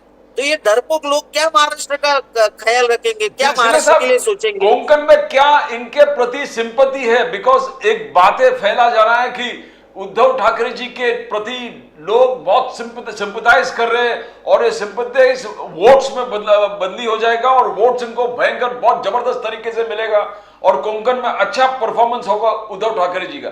आप कोंकण से बहुत वाकिफ हो, जानते हो कोंकण के लोग किस प्रकार से रिएक्ट करते हैं। क्या एक सिंपैथी वेव है उद्धव ठाकरे जी के लिए कोंकण में? सर ऐसा कुछ नहीं है। कोंकण में सबको मालूम है, जब नारायण राणे साहब मुख्यमंत्री बने थे तब कोंकण के रास्ते कोंकण में बने थे, कोंकण में टूरिज्म बढ़ा था। तो आप ये लोग कितना भी नारायण राणे साहब को गाली दे, उनका तरीका बात करने का शायद गलत हो सकता है, लेकिन काम करने का तरीका उनका गलत नहीं है। कोंकण का आज तक जो भी डेवलपमेंट हुआ है वो सिर्फ दो जो मुख्यमंत्री थे, एक तो AR अंतुले साहब और दूसरा नारायण राणे साहब, इनके कालखंड में ही कोंकण का डेवलपमेंट हुआ था। इसीलिए माननीय राज साहब कोकण में नारायण राणे साहब के लिए गए थे, अन्यथा वो वहां पे जाते नहीं थे। दूसरी बात, ये जो विनायक राउत है उनके प्रत्याशी विरोधक जो है, जब मुंबई गोवा हाईवे थोड़ा सा तैयार हुआ था तब इन्होंने टोल नाके लगाए थे और उसका कॉन्ट्रैक्ट ये विनायक राउत का लड़का लेने वाला था। जब हमने जोरदार उसको विरोध किया तब इनको दूसरे दिन न्यूज़पेपर में बताना पड़ा कि जब तक रास्ता पूरा नहीं होता तब तक मुंबई गोवा हाईवे पे कोई भी टोल नहीं लगेगा। तो ये सब चिटर है सर। ये कोकण का विकास ये लोग नहीं कर सकते, ये कोकण के लोगों को मालूम है। मैं खुद कोकण से हूँ, मुझे मालूम है कोकण में कोई भी वेव नहीं है। हम और हमारे कोकण का और एक आपको स्पेशल बताता हूँ, हमारे यहाँ पे शिक्षा का स्तर दूसरे जो प्रदेश है महाराष्ट्र में उनसे सबसे ज्यादा है। हमारे लोग पढ़े लिखे हैं, हमारे लोग अनपढ़ नहीं है, इसलिए हमारे लोग जानते हैं किसको वोट करना है। और कोकण में अभी नारायण राणे साहब के पीछे कोकण खड़ा हुआ है। आप देखेंगे कितने डिफरेंस से नारायण राणे साहब चुन के आएंगे इस चुनाव। जी, thank you so much sir Yogesh Reddy साहब, all the very best to you. और ज़बरदस्त रहा शिवाजी पार्क का, शिवाजी पार्क की रैली और राज ठाकरे साहब का भाषण ज़बरदस्त, और बहुत अच्छा लगा प्रधानमंत्री जी के साथ देख करके राज ठाकरे साहब को। नमस्कार, जय हिंद, जय महाराष्ट्र, जय भारत, जय महाराष्ट्र, वंदे मातरम। प्रदीप जी, वंदे थैंक यू मातरम। So much Tilak ji. Thank you very much. Thank you very much.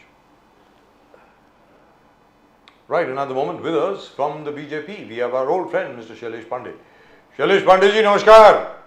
नमस्कार नमस्कार राजीव जी, नमस्कार। जय सिया राम, हर हर महादेव। सिया राम, हर हर महादेव, भारत माता की जय, वंदे मातरम। सर क्या रहा सर, क्या क्या मीटिंग रही कल, तो मजा आ गया सर शिवाजी पार्क में, जबरदस्त। बिल्कुल बिल्कुल बिल्कुल। मतलब खचाखच भरा हुआ शिवाजी पार्क, और मोदी जी ने क्या भाषण दिया, राज ठाकरे साहब ने क्या भाषण दिया, बहुत बढ़िया, मतलब मज़ा आ गया सुन करके। तो अभी ये जो ये तो ठीक है, लेकिन शैलेश पांडे साहब ये ज़रा बताएं बाकी सबको तो लग रहा है कि यार देखो मोदी जी तो आ ही रहे हैं, तीसरा टर्म पक्का है। इनफैक्ट मोदी जी ने तो प्लान भी कर लिया है, जो हमें खबर मिल रही है। जितने भी ब्यूरोक्रेट्स हैं, बाकी सब लोग हैं, सबको इंस्ट्रक्शन भी मिल गई हैं कि भाई क्या क्या करना है, अगली प्लान क्या है, 1 साल का प्लान क्या है, 2 साल का प्लान क्या है। क्योंकि जैसा कि आप जानते हैं मोदी जी बहुत आगे की सोचते हैं। मोदी जी का ये नहीं कि आज और कल और परसों, लेकिन बहुत लोग ऐसे हैं वो एक इंप्रेशन क्रिएट करने की कोशिश कर रहे हैं कि भारतीय जनता पार्टी को 150 और 200 से ज़्यादा सीटें नहीं आती इस बार। क्या कहेंगे आप इसको लेकर के शैलेश पांडे जी, बताएं सर। देखिए, ये तो विरोधियों का काम ही है इस तरह का बातें करना, सामने वाले को कम आंकना।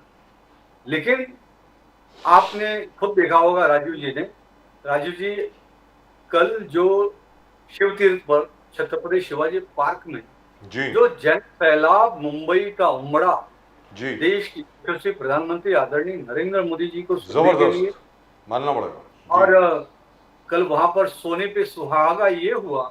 मैं तो खुद मौजूद था, मैं बड़ा ही सौभाग्यशाली अपने आप को मानता हूँ राजीव जी की। मैं खुद वहां पर बैठकर पूरा भाषण आदरणीय नरेंद्र मोदी जी का सुना, देवेंद्र फडणवीस जी का सुना, राज साहब ठाकरे जी का सुना, एकनाथ शिंदे जी का सुना, अजित पवार जी का सुना, सभी के।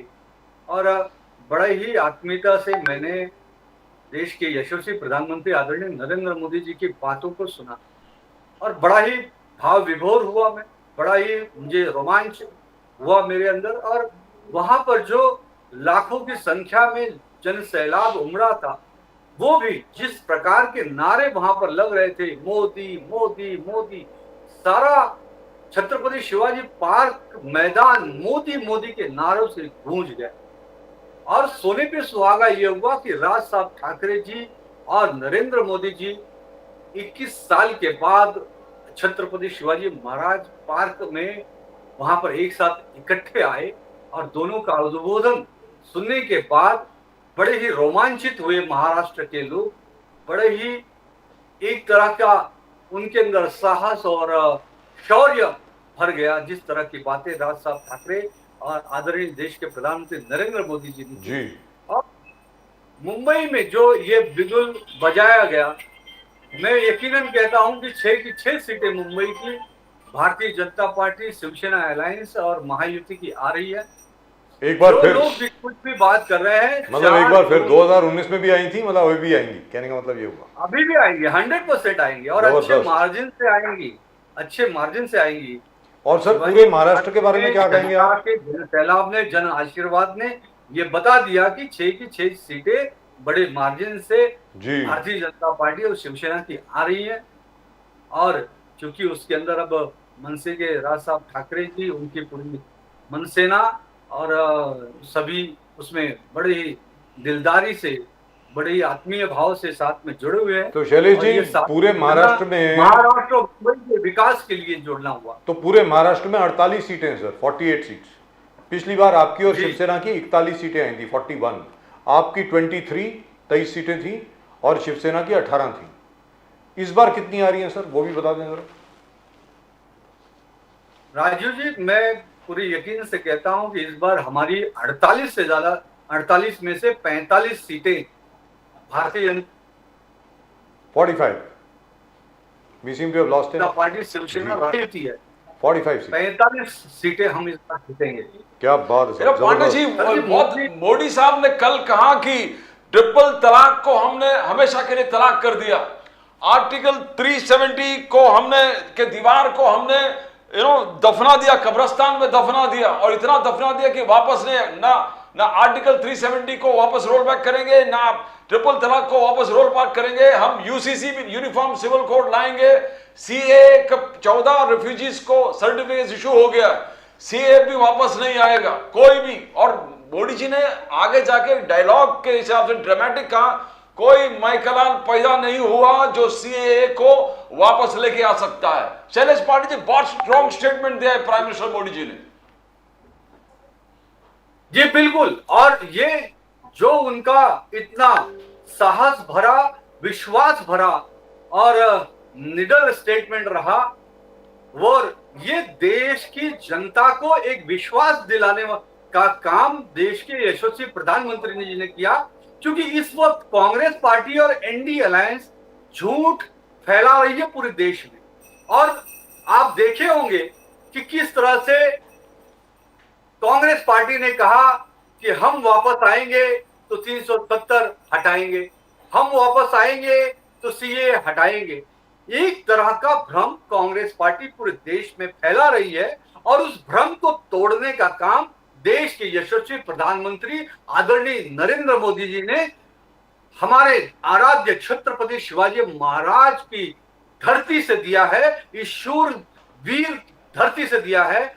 और ये पूरे देश को एक संदेश दिया है कि कांग्रेस और एनडीए अलायंस कितना भी चाहे कि सीए वो वापस लाएंगे या धारा 370 लाएंगे, वो देश के यशस्वी प्रधानमंत्री जी नरेंद्र मोदी जी होने नहीं सर, वो देंगे। तो होता नहीं। और मुझे तो मजाकिया बड़ा बात, वो तो मजाक की बात है शैलेश पांडे जी, ये तो मजाक की बात है कि 370 को दोबारा लागू किया जाएगा। अरे सर, पूरा देश दौड़ा दौड़ा के मारेगा इनको, क्या बात कर रहे हैं आप? बिल्कुल बिल्कुल मारेगा। लेकिन राजू जी, आप प्रखर और पुराने पत्रकार हैं, मुझे बताइए ना, ये कौन है, कैसे इनके दिमाग में आता है कांग्रेस के लोगों के, अब ये पता नहीं सर, कौन इनका सलाहकार है जो इस तरह अब की ये तो वही जाने। वो कहते हैं ना, पंजाबी में कहते हैं तुमरी गत में तुम ही जानी। अब ये किसी को क्या मालूम क्या 370? अरे सर, पूरे देश में जो हर्षोल्लास का माहौल था जब 370 हटाया गया, अभी भी सोच करके मन जो है इतना हर्षोल्लास से भर जाता है, गदगद हो जाता है पूरा का पूरा मन जो है। क्या बात कर रहे हैं सर? आर्टिकल 370 हटाना तकरीबन नामुमकिन था, किसी में हिम्मत नहीं थी। अकेले नरेंद्र मोदी जी और अमित शाह जी ने मिल करके इसको जो हटाया है, मैं कहता हूं यही काफी है मोदी जी को दोबारा वोट देने के लिए। हर एक के सामने बोलता हूं, मैं तो क्लियर कट बोल रहा हूं सर। बाकी उन्होंने भले कुछ भी ना किया हो, ये आर्टिकल 370 जो हटाया है, just for that alone he deserves a third term. अब आप बोलें सर, शैलेश पांडे जी। राजू जी, मैं आपकी बात में जोड़ता हूं, बहुत अच्छी बात आपने कही, मेरा दिल खुश हो गया, देश की जनता का भी आपकी बातों से दिल खुश हो गया। मैं इसी में ऐड करना चाहूंगा कि मैं जब खुद विद्यार्थी था तो मैं अखिल भारतीय विद्यार्थी परिषद, जो हमारी संघ की विद्यार्थी संगठन है, उससे जुड़ा हुआ था, और हम लोग संघर्ष करते थे, और हम लोग संघर्ष ये करते थे और तब नारा देते थे कि दूध मांगोगे खीर देंगे, कश्मीर मांगोगे चीर देंगे। और हमेशा से जहां हुए बलिदान मुखर्जी, वो कश्मीर हमारा है। एक देश में दो विधान, दो प्रधान नहीं चलेगा, नहीं चलेगा। दो निशान भी नहीं चलेंगे। ये सतत संघर्ष रहा हमारा, और हमारे इस जी। करोड़ों जनता के जन का जो संघर्ष रहा, उसको संघर्ष विराम दिया देश के यशस्वी प्रधानमंत्री आदरणीय नरेंद्र मोदी प्रदीप जी। जी ने, देश के लौह पुरुष गृह मंत्री आदरणीय अमित शाह जी ने, कि आज उन्होंने सही मायने में श्यामा प्रसाद मुखर्जी जी की आत्मा को सच्ची श्रद्धांजलि। बिल्कुल दुरुस्त बात। देखो, मुंबई के हर प्रोजेक्ट्स को, महाराष्ट्र के प्रोजेक्ट्स को एनडीए सरकार ने डिले किया। प्राइम मिनिस्टर मोदी जी ने कहा, चाहे वो मेट्रो लाइंस हो, बुलेट ट्रेन के प्रोजेक्ट हो, एयरपोर्ट के प्रोजेक्ट हो, कॉरिडोर के प्रोजेक्ट हो, आपने लटकाया, अटकाया और भटकाया, और ये देश हित में नहीं था, मुंबई के हित में नहीं था, महाराष्ट्र के हित में नहीं था। ये डिले जो आरोप लगा दिए एमवीए सरकार पर, शैलेश पांडे जी, आप इस पर क्या कहना चाहते हो? क्या ये महाराष्ट्र के हित में था? बिल्कुल, ये महाराष्ट्र के हित में नहीं था, और ये 1001% सही बात है। जब मेट्रो का काम शुरू था, इनकी महाविकास आघाड़ी की सरकार आई, तो इन्होंने उसको रोका, और रोकने के पीछे कारण क्या था? कारण ये सब जानते हैं कि इन्हें कुछ न कुछ चाहिए था, या इसमें इनका क्या स्वार्थ था, ये सब जानते हैं कि ये भ्रष्टाचार में लिप्त थे। और जितने भी बड़े प्रोजेक्ट थे महाराष्ट्र के अंदर, कोंकण में अगर आप देखते हैं, तो जब भी कोंकण के अंदर, आज ये कहते हैं कि मुंबई से, महाराष्ट्र से उद्योग बाहर गए, अरे जब भी कोई बड़ा प्रोजेक्ट केंद्र सरकार ने, देश के यशस्वी प्रधानमंत्री नरेंद्र मोदी जी ने लाया, तब तक हर प्रोजेक्ट के खिलाफ ये शिवसेना, उद्धव बाला साहब ठाकरे के लोग उसके खिलाफ आंदोलन पे उतर जाते थे। नहीं, हम ये प्रोजेक्ट नहीं लगने देंगे, नहीं, हम ये प्रोजेक्ट नहीं लगने देंगे। और उसको अटकाने का काम किया, भटकाने का काम किया, रोकने का काम किया। लेकिन जब फिर से हमारी सरकार एकनाथ शिंदे जी के नेतृत्व में, देवेंद्र फडणवीस जी के नेतृत्व में बनी, फिर आप देखें मेट्रो का काम बहुत ही तीव्र गति की रफ्तार से शुरू हो गया। आज जो सागरीय पुल का काम था, वो बड़े तीव्र गति से हो गया। अटल सेतु का काम बहुत ही तीव्र गति से हुआ। आज एशिया की सबसे बड़ा सागरीय पुल बनाने का काम किसने किया? तो मोदी जी और हमारी सरकार ने किया। आज जो समुद्र के किनारे के रोड है, वो बनाने का काम किसी ने तीव्र गति से किया, तो हमने किया। आज हमारे द्वारा समुद्र के नीचे पहला मेट्रो, समुद्र के नीचे पहला पुल बनाने का काम इस मुंबई शहर में किसी ने किया, तो हमने किया।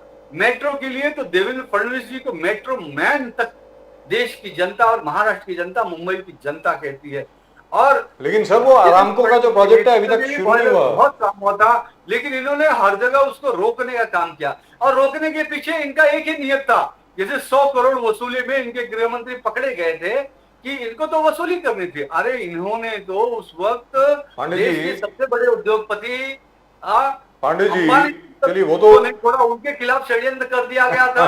इनकी जो पुलिस अधिकारी थे वो पकड़े गए, जेल की सलाखों के पीछे में बंद है। वो 100 करोड़ की वसूली के चक्कर में जेल में गए। ये तो इन्होंने वसूली आप जरा कम बोल रहे हैं, सरकार हो गई थी। अरे सर कम बोल रहे हैं आप, 100 करोड़ महीने की बात थी जी। हाँ, 100 करोड़ महीने की बात कर रहा हूँ। जी जी जी। लेकिन पांडे जी ये बताएं कि इतना बड़ा प्रोजेक्ट, इतनी बड़ी ऑयल रिफाइनरी हिंदुस्तान में आ रही थी, आरामको सऊदी अरेबियन कंपनी जो है जी, कोंकण में आ रही थी। सर अभी तक वो प्रोजेक्ट शुरू नहीं हुआ है। उस विषय के बारे में कुछ बताइए ना, मतलब वो कब शुरू होगा? क्योंकि वहां पर सुनने में यह आया है कि तकरीबन 1.5 लाख नौकरियां मिलेंगी, मिनिमम 1.5 लाख जॉब्स। उसके अलावा वहां की जो इंडस्ट्री बढ़ेगी, ना जाने मतलब पैसा इतना आएगा कि हम लोग गिन नहीं पाएंगे। और उस इन्वेस्टमेंट के बाद जो इन्वेस्टमेंट हिंदुस्तान में आने वाली है वो तो बेशुमार होगी। तो क्या मोदी जी के 3rd टर्म में वो प्रोजेक्ट फास्ट ट्रैक होगा या नहीं होगा? सर पूरे कोंकण की काया अलग हो जाएगी, ये बताएं पांडे जी।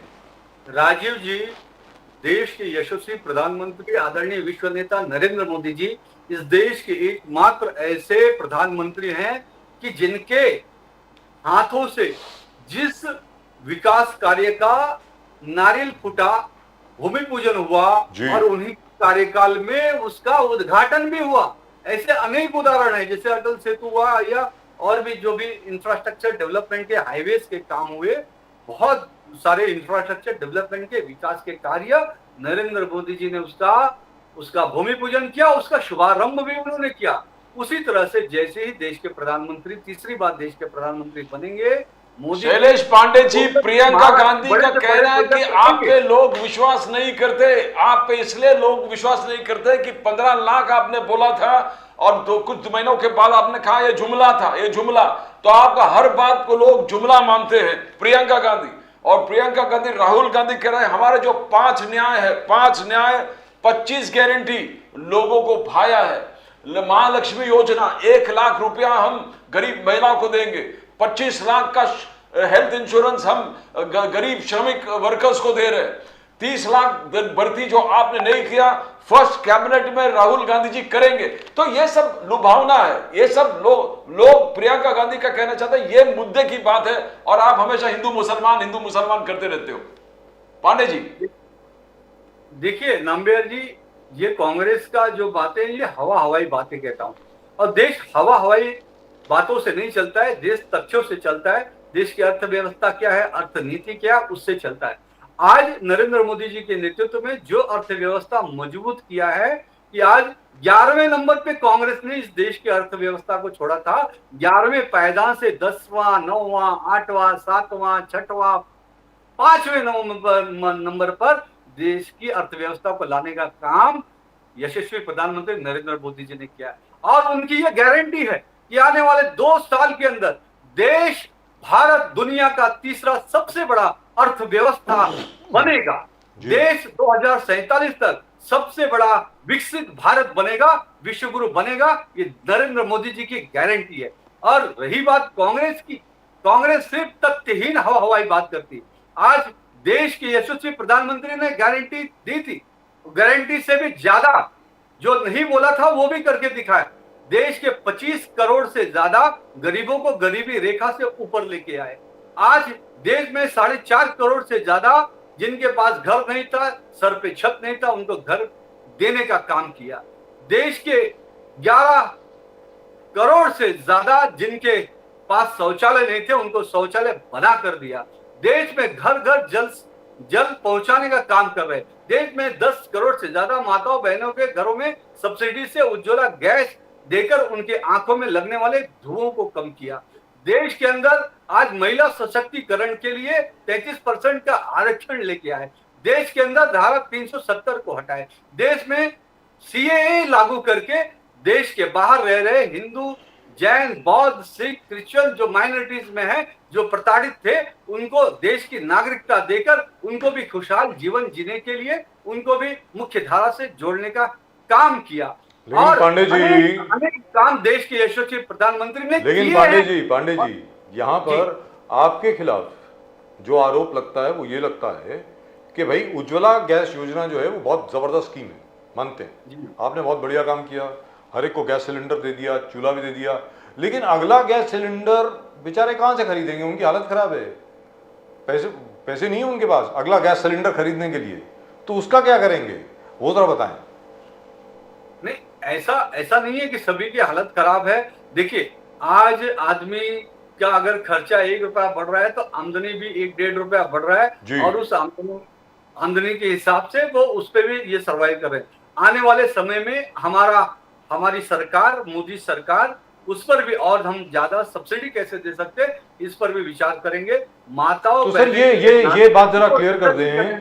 ये छोटी सी बात है पांडे जी, छोटी सी बात है, हमारे दर्शकों के लिए ये बात जरा क्लियर कर दें क्योंकि इस पे जरा कंफ्यूजन है कि 400 रुपए का बीपीएल, बिलो बीपीएल यानी बिलो पॉवर्टी लाइन जितने लोग हैं उनको 400 रुपए का गैस सिलेंडर मिलता है, जहां तक मैं जानता हूं, और 1100 रुपए का वैसे सिलेंडर है।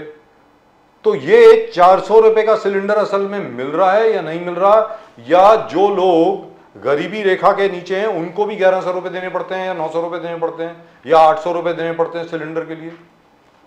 पांडे जी, नहीं, जो गरीबी रेखा के नीचे के लोग हैं तो उनको जो बीपीएल प्राइस का सिलेंडर है वो उनको वही प्राप्त होता है। ऐसी मतलब 400 रुपए का, 400, 400, बिल्कुल। क्योंकि इसको लेकर के जब भी कोई कांग्रेस का प्रवक्ता आता है या नेता आता है, इसी के बारे में बोलता है कि भाई वो 1100 रुपए का सिलेंडर हो गया, ये हो गया, वो हो गया, ऐसी बातें होती हैं हर चीज के लिए। राजीव जी, आप समझदार व्यक्ति हैं, देश की जनता भी सब समझती है। ये बार बार हमेशा दो ही बात करते हैं, महंगाई, बेरोजगारी।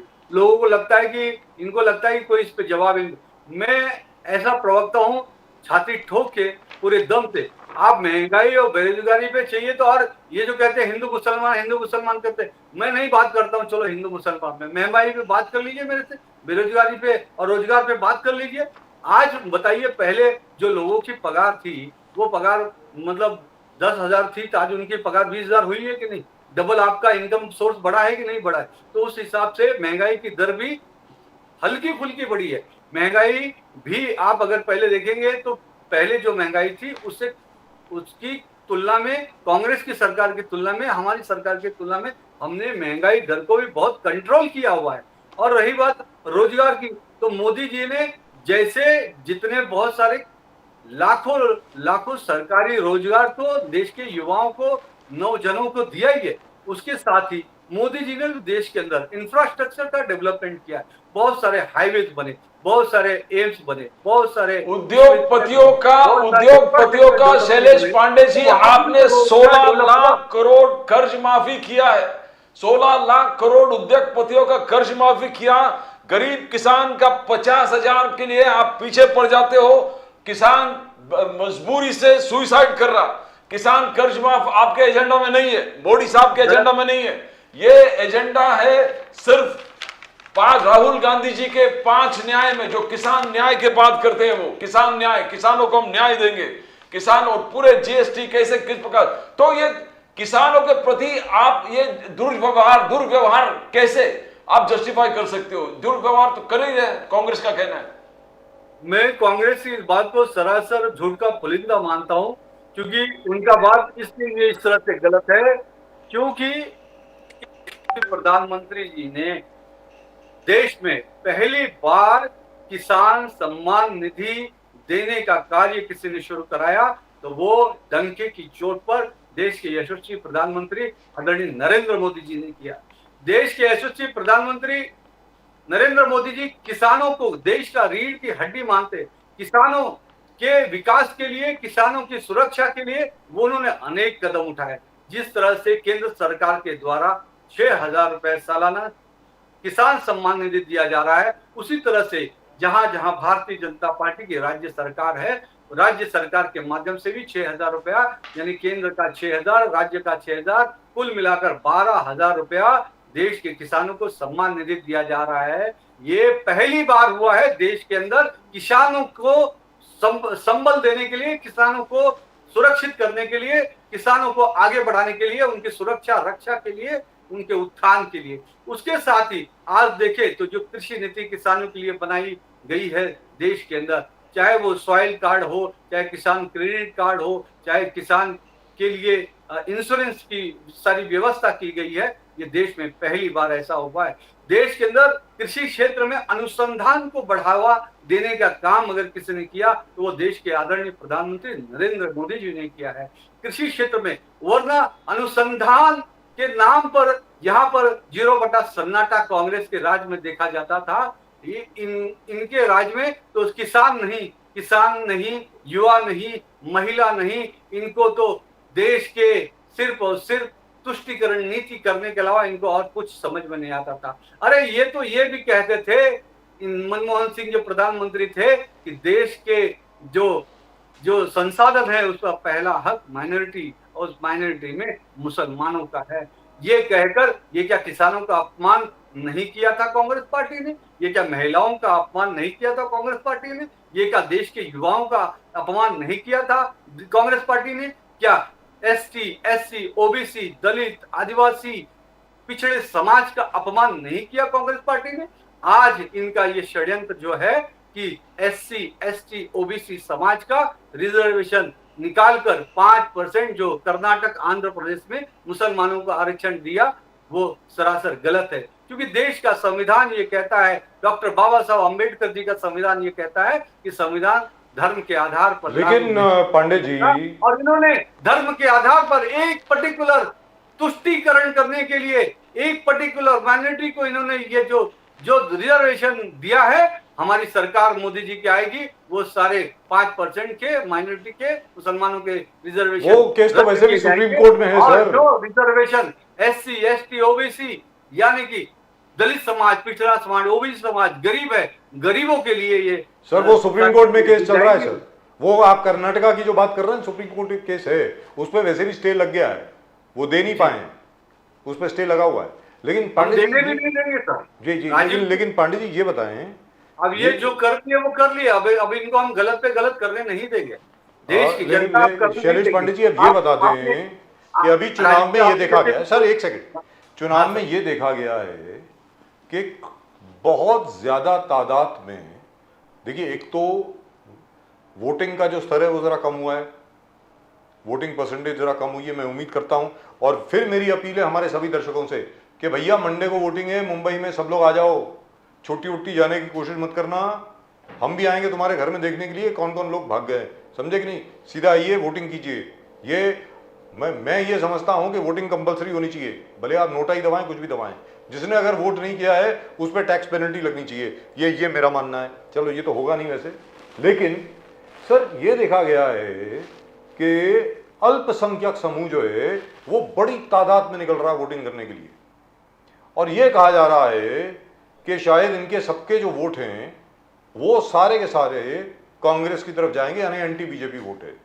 तो वो कुछ खतरे की घंटी नहीं है क्या सर पांडे जी? नहीं, देखिए मैं देश की जो जनता है और खास तौर से मुस्लिम समाज है, मुझे ये पता है जो देशभक्त मुस्लिम समाज है, जो देश का हित चाहता है, जो अपना हित चाहता है, वो सही मायने में नरेंद्र मोदी जी के साथ है।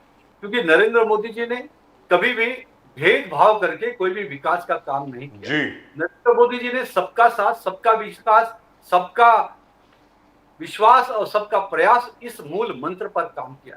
नरेंद्र मोदी जी जब 3 तलाक हटाते हैं तो इसमें महिला, मुस्लिम समाज की महिलाओं की जो दुख थी, दर्द था, पीड़ा था, वो समझते हुए वो उनके दुख और पीड़ा की निवारण के लिए उन्होंने 3 तलाक हटाने का काम किया।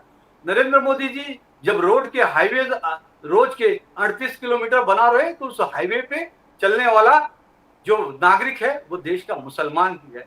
नरेंद्र मोदी जी ने जब 25 करोड़ गरीबों को गरीबी रेखा से ऊपर उठाया तो उन 25 करोड़ गरीब में देश का मुसलमान भी है। तो जब 4.5 करोड़ जनता को, देश के नागरिकों को मकान दिया तो उसमें 4.5 करोड़ में मुफ्त में मकान पाने वाला हमारा मुसलमान भाई बहन भी है। जी देश जरूर में जो घर घर में जल जा रहा है, पानी जा रहा है, उज्ज्वला गैस जा रहा है, और देश के बहुत सारे योजनाएं हैं, अल्पसंख्यक समाज की भी योजनाएं हैं, वो देश के प्रधानमंत्री ने उनके लिए भी दिया। देश के अंदर आज अल्पसंख्यक समाज के लिए वजीफे में वृद्धि की देश के यशस्वी प्रधानमंत्री ने। आप अल्पसंख्यक मंत्रालय का वो घोषणा पत्र, उनका एजेंडा, उनका मिनट आप उठाकर देख लीजिए, आज वो आंकड़े देख लीजिए कि कितना उनके सर यहाँ पर एक चीज है पांडे जी, पांडे जी जो आपने कहा वो तो बिल्कुल दुरुस्त है। जो आज की तारीख में जो विश्लेषक हैं, जो मोदी जी ने ही नारा दिया था कि एक हाथ में, पांडे जी एक सेकंड, पांडे जी एक सेकंड, पांडे जी एक सेकंड जरा सुन लें। जी, जो विश्लेषक हैं जो आज की तारीख में ये बोल रहे हैं कि भारतीय जनता पार्टी को, प्रदीप जी सुनने वाली बात है, जो विश्लेषक हैं बोल रहे हैं जो भारतीय जनता पार्टी को बड़ी मुश्किल होने वाली है, 150-200 का भी आंकड़ा क्रॉस नहीं कर रहे, मतलब अब तो शायद 200 भी नहीं आएंगी। वो एक चीज को इग्नोर कर रहे हैं कि 53 करोड़ से ज्यादा जो जन धन अकाउंट खुलवाए गए उसमें डायरेक्ट बेनिफिट ट्रांसफर मिल रहा है, यानी सब लाभार्थी हैं ये लोग। बिल्कुल, तो बिल्कुल, बिल्कुल। तो वो मोदी जी के खिलाफ वोट कैसे करेंगे, ये जरा मुझे समझाया जाए। नहीं, बिल्कुल नहीं। आज देखिए ना, मुझे अभी भी याद आता है कि कांग्रेस के प्रधानमंत्री राजीव गांधी ने कहा कि हम दिल्ली से 1 रुपया भेजते हैं तो 16 पैसा ही देश की जनता तक पहुंचता है, बाकी पैसा भ्रष्टाचार हो जाता है। ये उन्होंने एक्सेप्ट किया था सरेआम, यहीं मुंबई में कहा था सर, यहीं पर मुंबई में एक्सेप्ट किया था। मुंबई में इतना बड़ा भ्रष्टाचार 1985 1985 में इतना बड़ा कांग्रेस का भ्रष्टाचार था। 1,76,000 करोड़ का स्पेक्ट्रम घोटाला, 10,000 करोड़ का कोयला घोटाला, और ये घोटालों की तो 100 घोटालों की याद ही है। मैं बोलने जाऊं तो मुझे 1 घंटा लगेगा। 100 घोटाले इन्होंने किए, इनके मंत्री जेल गए, और अभी भी कितने घोटालों में ये लोग जमानत पे हैं। ये तो लोग कांग्रेस के लोग, एनडीए अलायंस के लोग जमानत पे। अब देखिए, लालू यादव चारा घोटाले में जेल गए थे, जमानत पे है। अब लालू यादव, उनके बेटी, उनके बच्चे, अब जो नौकरी, जमीन के बदले नौकरी देने के घोटाले में अभी ये केस चल रहा है कि इन्होंने रेलवेज में जो नौकरियां दी थी उसके बदले में वो गरीब लोगों से उनकी जमीनें हथिया ली। ये तो डकैत हैं, चोर हैं, डकैती किया है इन्होंने, लोगों से भ्रष्टाचार किया है इन्होंने। तो ऐसे भ्रष्टाचारियों को देश की जनता बहुत अच्छी तरह से जानती है। इनसे जेल के सलाखों के पीछे भी केजरीवाल जाके आए। केजरीवाल शराब घोटाले की नीति में गए। बताइए, शराब में घोटाला करके देश को शराब में झोंकने का काम कर रहे हैं केजरीवाल। और आज तो हद हो गई कि केजरीवाल के मुख्यमंत्री निवास के अंदर एक बहन का देश के एक नारी शक्ति की साथ मारपीट होता है, और वो भी नारी शक्ति कौन है? देश की पूर्व महिला आयोग की चेयरमैन, राज्यसभा की सांसद। आज बताइए, देश में एक हमारी बहन है जो राज्यसभा की सांसद है, पूर्व महिला आयोग की चेयरमैन, उसके साथ मारपीट, उसके साथ मारपीट। पांडे तो जी, मगर करप्शन आप- के बोले कि महिला आपके साथ आयोग जुड़ की गए तो सब जरूरत ठीक हो पड़ेगी गए। कांग्रेस के शासन अजीत में। पवार जी आप 70,000 पार्टी करोड़, इंडिया लाइन अलग अलग जो 50 नाम उन्होंने गिन के दिए, इंक्लूडिंग अशोक चौहान जी, कितने अच्छे अच्छे लोग जो करप्शन में मोदी साहब ने खुद जो छगन उंगली भुजबल उठाए थे। साहब, तो ये हसन कन्विंस करना मुशर्रफ। थोड़ा मुश्किल नहीं पड़ता है लोगों को कि मोदी साहब, ठीक है, मोदी साहब एकदम सुथरा है, कोई उंगली नहीं उठा सकते, मगर करप्शन के बाद मोदी साहब खुद आलोचना करते हैं, वही लोग पार्टी में ज्वाइन करके और पद भी मिलते हैं, डेप्यूटी चीफ मिनिस्टर हो, ये राज्यसभा में कोई चला गया, लोगों को कन्विंस करना मुश्किल होता। पांडे जी, आपको भी मुश्किल होता होगा। मैं बड़े साहस से आपके चैनल पे एक बहुत बड़ी बात कहने जा रहा हूँ। नाम बोलिए लीजिए सर, राजू। प्लीज। बहुत साहस लगता है किसी भी प्रवक्ता को ये बात कहने के लिए, लेकिन शैलेश पांडे एक ईमानदार व्यक्ति है, इसलिए ये साहस कर रहा है। मैं कांग्रेस पार्टी को चुनौती देता हूं। आपको लगता है ना कि अगर किसी ने भ्रष्टाचार किया वो भ्रष्टाचारी है, तो जिस तरीके से जो आपके मंत्री जेल गए थे, तो किसी ने हाई कोर्ट में, सुप्रीम कोर्ट में रिट दायर किया था उसके खिलाफ कोर्ट में। आप क्यों नहीं जाते किसी के खिलाफ? आप में है ना दम, दिखाइए दम। आप अपने आप को ईमानदार कहते हो और दूसरे को भ्रष्टाचारी कहते हो। अरे इनके सारे के सारे लोग भ्रष्टाचारी है, ये क्या बात करेंगे? आज दम है, जाओ पर ये कोर्ट जवाब में। तो नहीं हुआ ना। नहीं, जालो सुरेश जालो पांडे जेल के जी, सवाल। प्रदीप जी मैं ने खुली आपसे तौर पे पूछा कहता हूं, अजीत दादा ये पवार के सारी बारे झूठ की बात है। में, छगन भुजबल साहब के बारे में, हसन मुशर्रफ साहब के बारे में, अरे वो तो नरेंद्र बताओ। मोदी जी देश के प्रधानमंत्री भ्रष्टाचार पर जीरो टॉलरेंस की नीति रखते हैं, ये मैं कहना चाहता हूं। तो 70,000 करोड़ वापस आ गए। जीरो टॉलरेंस की नीति, और ये सिर्फ अटकाने भटकाने लटकाने का काम, किसी बात को उसको गोल पांडे गोल करने जी, का काम कांग्रेस और एनडीए अलायंस कर रही है। देश की जनता ये अरे अच्छी सर तरह पांडे से- जी, ये तो बता दो, 70,000 करोड़ जो आरोप लगा था अजीत दादा पवार जी के ऊपर, उनके बैंक के ऊपर और इरिगेशन स्कैम के ऊपर, तो क्या वो वापस आ गए पैसे? ये तो बता दो सर। देखिए सर, मैं फिर से वही बात, मैंने जो पहले जवाब दिया वही बात दोहराऊंगा। आपको लगता है ना, तो आप जिस तरह का वहां जो प्लेटफॉर्म होता है वहां पे आप चुनौती दीजिए उस विषय को। और रही बात बीच में अजीत पवार के कुछ विषय को, महाराष्ट्र सरकार ने भी और जो अथॉरिटी है उन्होंने भी उसमें उनको क्लीन शीट दी हुई है, जी। इसलिए ये विषय वहीं पे खत्म हो जाता है। और जो विषय खत्म हो चुका है उसको बार बार उठाकर उसको सिर्फ एक भ्रम की स्थिति को भुजबल साहब का भी विषय खत्म हो गया सर। भुजबल साहब की तो फाइल ही खो गई। और मैं तो उनसे ये बात सुनने का कोई भी मुझे मतलब नहीं रखता हूं, जो कि समूचे भ्रष्टाचार में। लेकिन मुझे ये समझ में नहीं आता पांडे जी, ये सवाल मैं दिल से पूछ रहा हूं आपसे, ये याद रख लीजिए, अंदर से पूछ रहा हूं, अंदर की मेरी खुद की आत्मा की आवाज पूछ रही है आपसे। सर बीजेपी ने बहुत जबरदस्त काम किए हैं, मोदी जी ने बहुत, कोई हाथ नहीं पकड़ सकता उनका पिछले 5 साल में जो उन्होंने अचीवमेंट करी है, सीधी बात है। तो मैं आपसे पूछ रहा हूं, तो इन सब लोगों की आपको जरूरत क्या पड़ गई?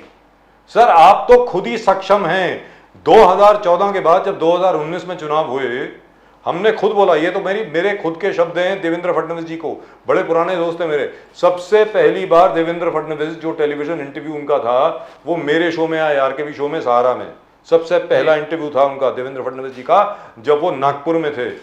सर मैं आपसे पूछ रहा हूं, वो जो चीज मैंने उनको कही थी, मैंने कहा सर आप अकेले लड़िए, आपको किसी की जरूरत नहीं है। मैं सच बोल रहा हूं, अगर आप 2019 में अगर आप अकेले लड़ते ना तो आपको 170 सीटें आती, किसी की जरूरत नहीं थी आपको। अभी भी मैं बोल रहा हूं और दिल से बोल रहा हूं, आज भी आपको किसी की आवश्यकता नहीं है। इन लोगों को साथ में क्यों इकट्ठा किया हुआ है पांडे जी, ये जरा समझाइए मुझे। ये जितने भी लोग हैं आपके किस काम के, अब बताएं सर, अब आप बोलिए। देवेंद्र फडणवीस जी महाराष्ट्र के बड़े नेता हैं, बड़े ही गंभीर और संवेदनशील नेता हैं। उनके नेतृत्व में महाराष्ट्र में जो विकास कार्य हुआ, इसलिए महाराष्ट्र का उनको विकास बिल्कुल दुरुस्त बात। और राजीव जी, देवेंद्र जी आपके बड़े अच्छे दोस्त हैं, मेरे बिल्कुल बड़े है भाई हैं जी। और राजीव जी आपने जो बात कही है, ये आपके बात को चैनल के माध्यम से देवेंद्र जी भी देख रहे होंगे और देखेंगे चुनाव के बाद, और मैं आपके इस विषय को देवेंद्र जी तक पहुंचाऊंगा कि राजीव जी ने ऐसा कहा है। देवेंद्र जी आप इस विषय पे ध्यान दीजिए और वो ध्यान अवश्य देंगे। लेकिन मैं एक प्रवक्ता के तौर पर मैं मेरी बात इसमें जोड़ते हुए ये कहूंगा, राजीव जी आज नरेंद्र मोदी जी हमेशा ये कहते हैं कि ये 10 साल का उनका जो टर्म था, ये वो जो काम किया है वो तो एक ट्रेलर है, पिक्चर अभी बाकी है। अभी आने वाले I hope so sir, we expect so, तीसरे हमारी टर्म में अपेक्षा भी यही बड़े-बड़े है। काम करने हैं। सुनिए ना जी, 10 बोलिए। सेकंड मुझे दीजिए, 10 सेकंड सर 10 सेकंड क्यों टाइम लीजिए, हमारे पास बहुत टाइम है सर, बहुत टाइम है, बोलिए बोलिए बोलिए। जी, आने वाले टर्म में देश में बहुत सारे बहुत बड़े-बड़े काम करने हैं जी और बड़े कामों करने के लिए हमें भी बड़ी संख्या की आवश्यकता है। इसीलिए हम बार-बार ये कह रहे हैं कि 400 पार, और साथ में ही जब देश का भविष्य हमें और अत्यधिक उज्जवल करना है, भारत माता को 2047 तक संपूर्ण विकसित भारत बनाना है, देश को विश्व गुरु भारत बनाना है, तो हमें बड़े आंकड़ों के, बड़े गणित की आवश्यकता है।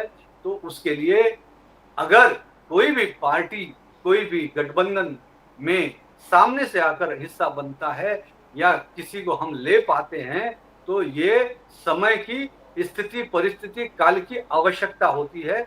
ये राजनीति की रणनीति और कूटनीति होती है कि हम अपने पक्ष को किस तरह से अत्यधिक मजबूत कर सके, और हम मजबूती के साथ, क्योंकि अभी भी मुझे ऐसा लगता है कुछ काम, मैं बड़ी बेबाकी से आपके चैनल पे बोल रहा हूं, इस देश के अंदर आप मुझे बताइए, श्री राम जन्मभूमि मंदिर जहां हमारे आराध्य पैदा हुए, उनकी जन्मभूमि पे संघर्ष 500 वर्षों तक चला, कोर्ट कचहरी 50 वर्षों तक चला, और यही कांग्रेस वाले सुप्रीम कोर्ट में जाकर एफिडेविट दायर करते हैं कि भगवान राम का अस्तित्व नहीं है, राम सेतु का अस्तित्व नहीं है, राम सेतु को तोड़ दिया जाए।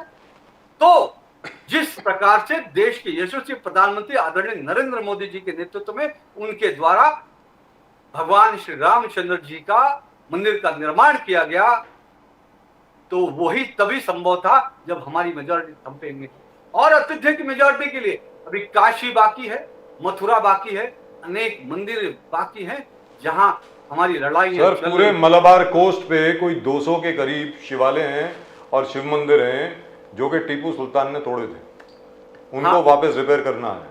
बिल्कुल बहुत बड़ा काम है सर। लेकिन एक चीज के लिए मैं आपको बताता हूँ, लेटेस्ट फिगर मेरे पास आया है अभी कांग्रेस ने सर, लेटेस्ट फिगर अभी आया है, आपको सुनकर बहुत खुशी होगी प्रदीप जी, सुनने वाली बात है। Yes yes, this is from the world bank. World bank का लेटेस्ट फिगर है, the Indian economy has now crossed $4 trillion. It is now Yes. at $4.112 trillion, just behind Japan which is at $4.291 trillion. और अगर यही trend रहा तो सितंबर अक्टूबर तक India will be the 4th largest economy in the world. चौथी, पांचवी नहीं सर, चौथी अभी पांचवी है। We will overtake Japan by September October. That will be, we'll be the 4th largest economy in the world by September October, right? Thank you very much Pandey ji, बहुत बहुत शुक्रिया सर, आपका। अगले साल हम तीसरी सबसे बड़ी अर्थव्यवस्था बनेंगे जी। और हम सभी को मिलकर देश के यशस्वी प्रधानमंत्री नरेंद्र मोदी जी को एक बार फिर से प्रधान सेवक प्रधानमंत्री बनाना चाहिए, ताकि हम देश को जल्द से जल्द तीसरी अर्थव्यवस्था बना सके, भारत माता को विश्व गुरु बना सके और देश को 2047 तक संपूर्ण विकसित भारत बना सके, और हम एक मजबूत देश निर्माण कर सके। जय सिया राम सर, जय सिया राम, हर हर महादेव। जय सिया राम, धन्यवाद। हर हर महादेव। जय भारत, वंदे मातरम, भारत माता की जय, जय श्री राम, हर हर महादेव। हर हर Mahadev. Right, that's it. That's all we've got for you in tonight's show. Great pleasure talking to Mr. Shailesh Pandey. The last show before the voting takes place, Pradeep ji, on Monday. बिल्कुल। I hope you'll be voting. I'll be voting. Yeah, Everybody all- will be voting. excellent. I Always hope. exercise I hope all our of you guys are franchise. going to be voting Yes, yes. on Monday. Monday is the day of voting in Mumbai. That's it. That's all we've got for you in tonight's show from both Pradeep ji and myself. आप सब लोगों को जय हिंद, जय महाराष्ट्र, जय भवानी, जय Shivaji, Vande Mataram. Vande Mataram. और वो घंटी भी बज गई है ना, वो सब्सक्राइब कर लो. समझ गए जी? Please subscribe to the channel. Thank you so much. Subscribe कीजिए, अपने कमेंट्स भेजिए. ट्यूसडे को वरना वेडनेसडे को मैं आपके कमेंट्स भी जरूर पढ़ूंगा यहाँ पे. And that's it. That's all we've got for you in tonight's show from both Pradeep ji and myself. आप सब लोगों को जय सिया राम, हर हर महादेव. हर हर महादेव. वोट करना ना भूलिए, वोट कीजिए मंडे को. Exercise your rights.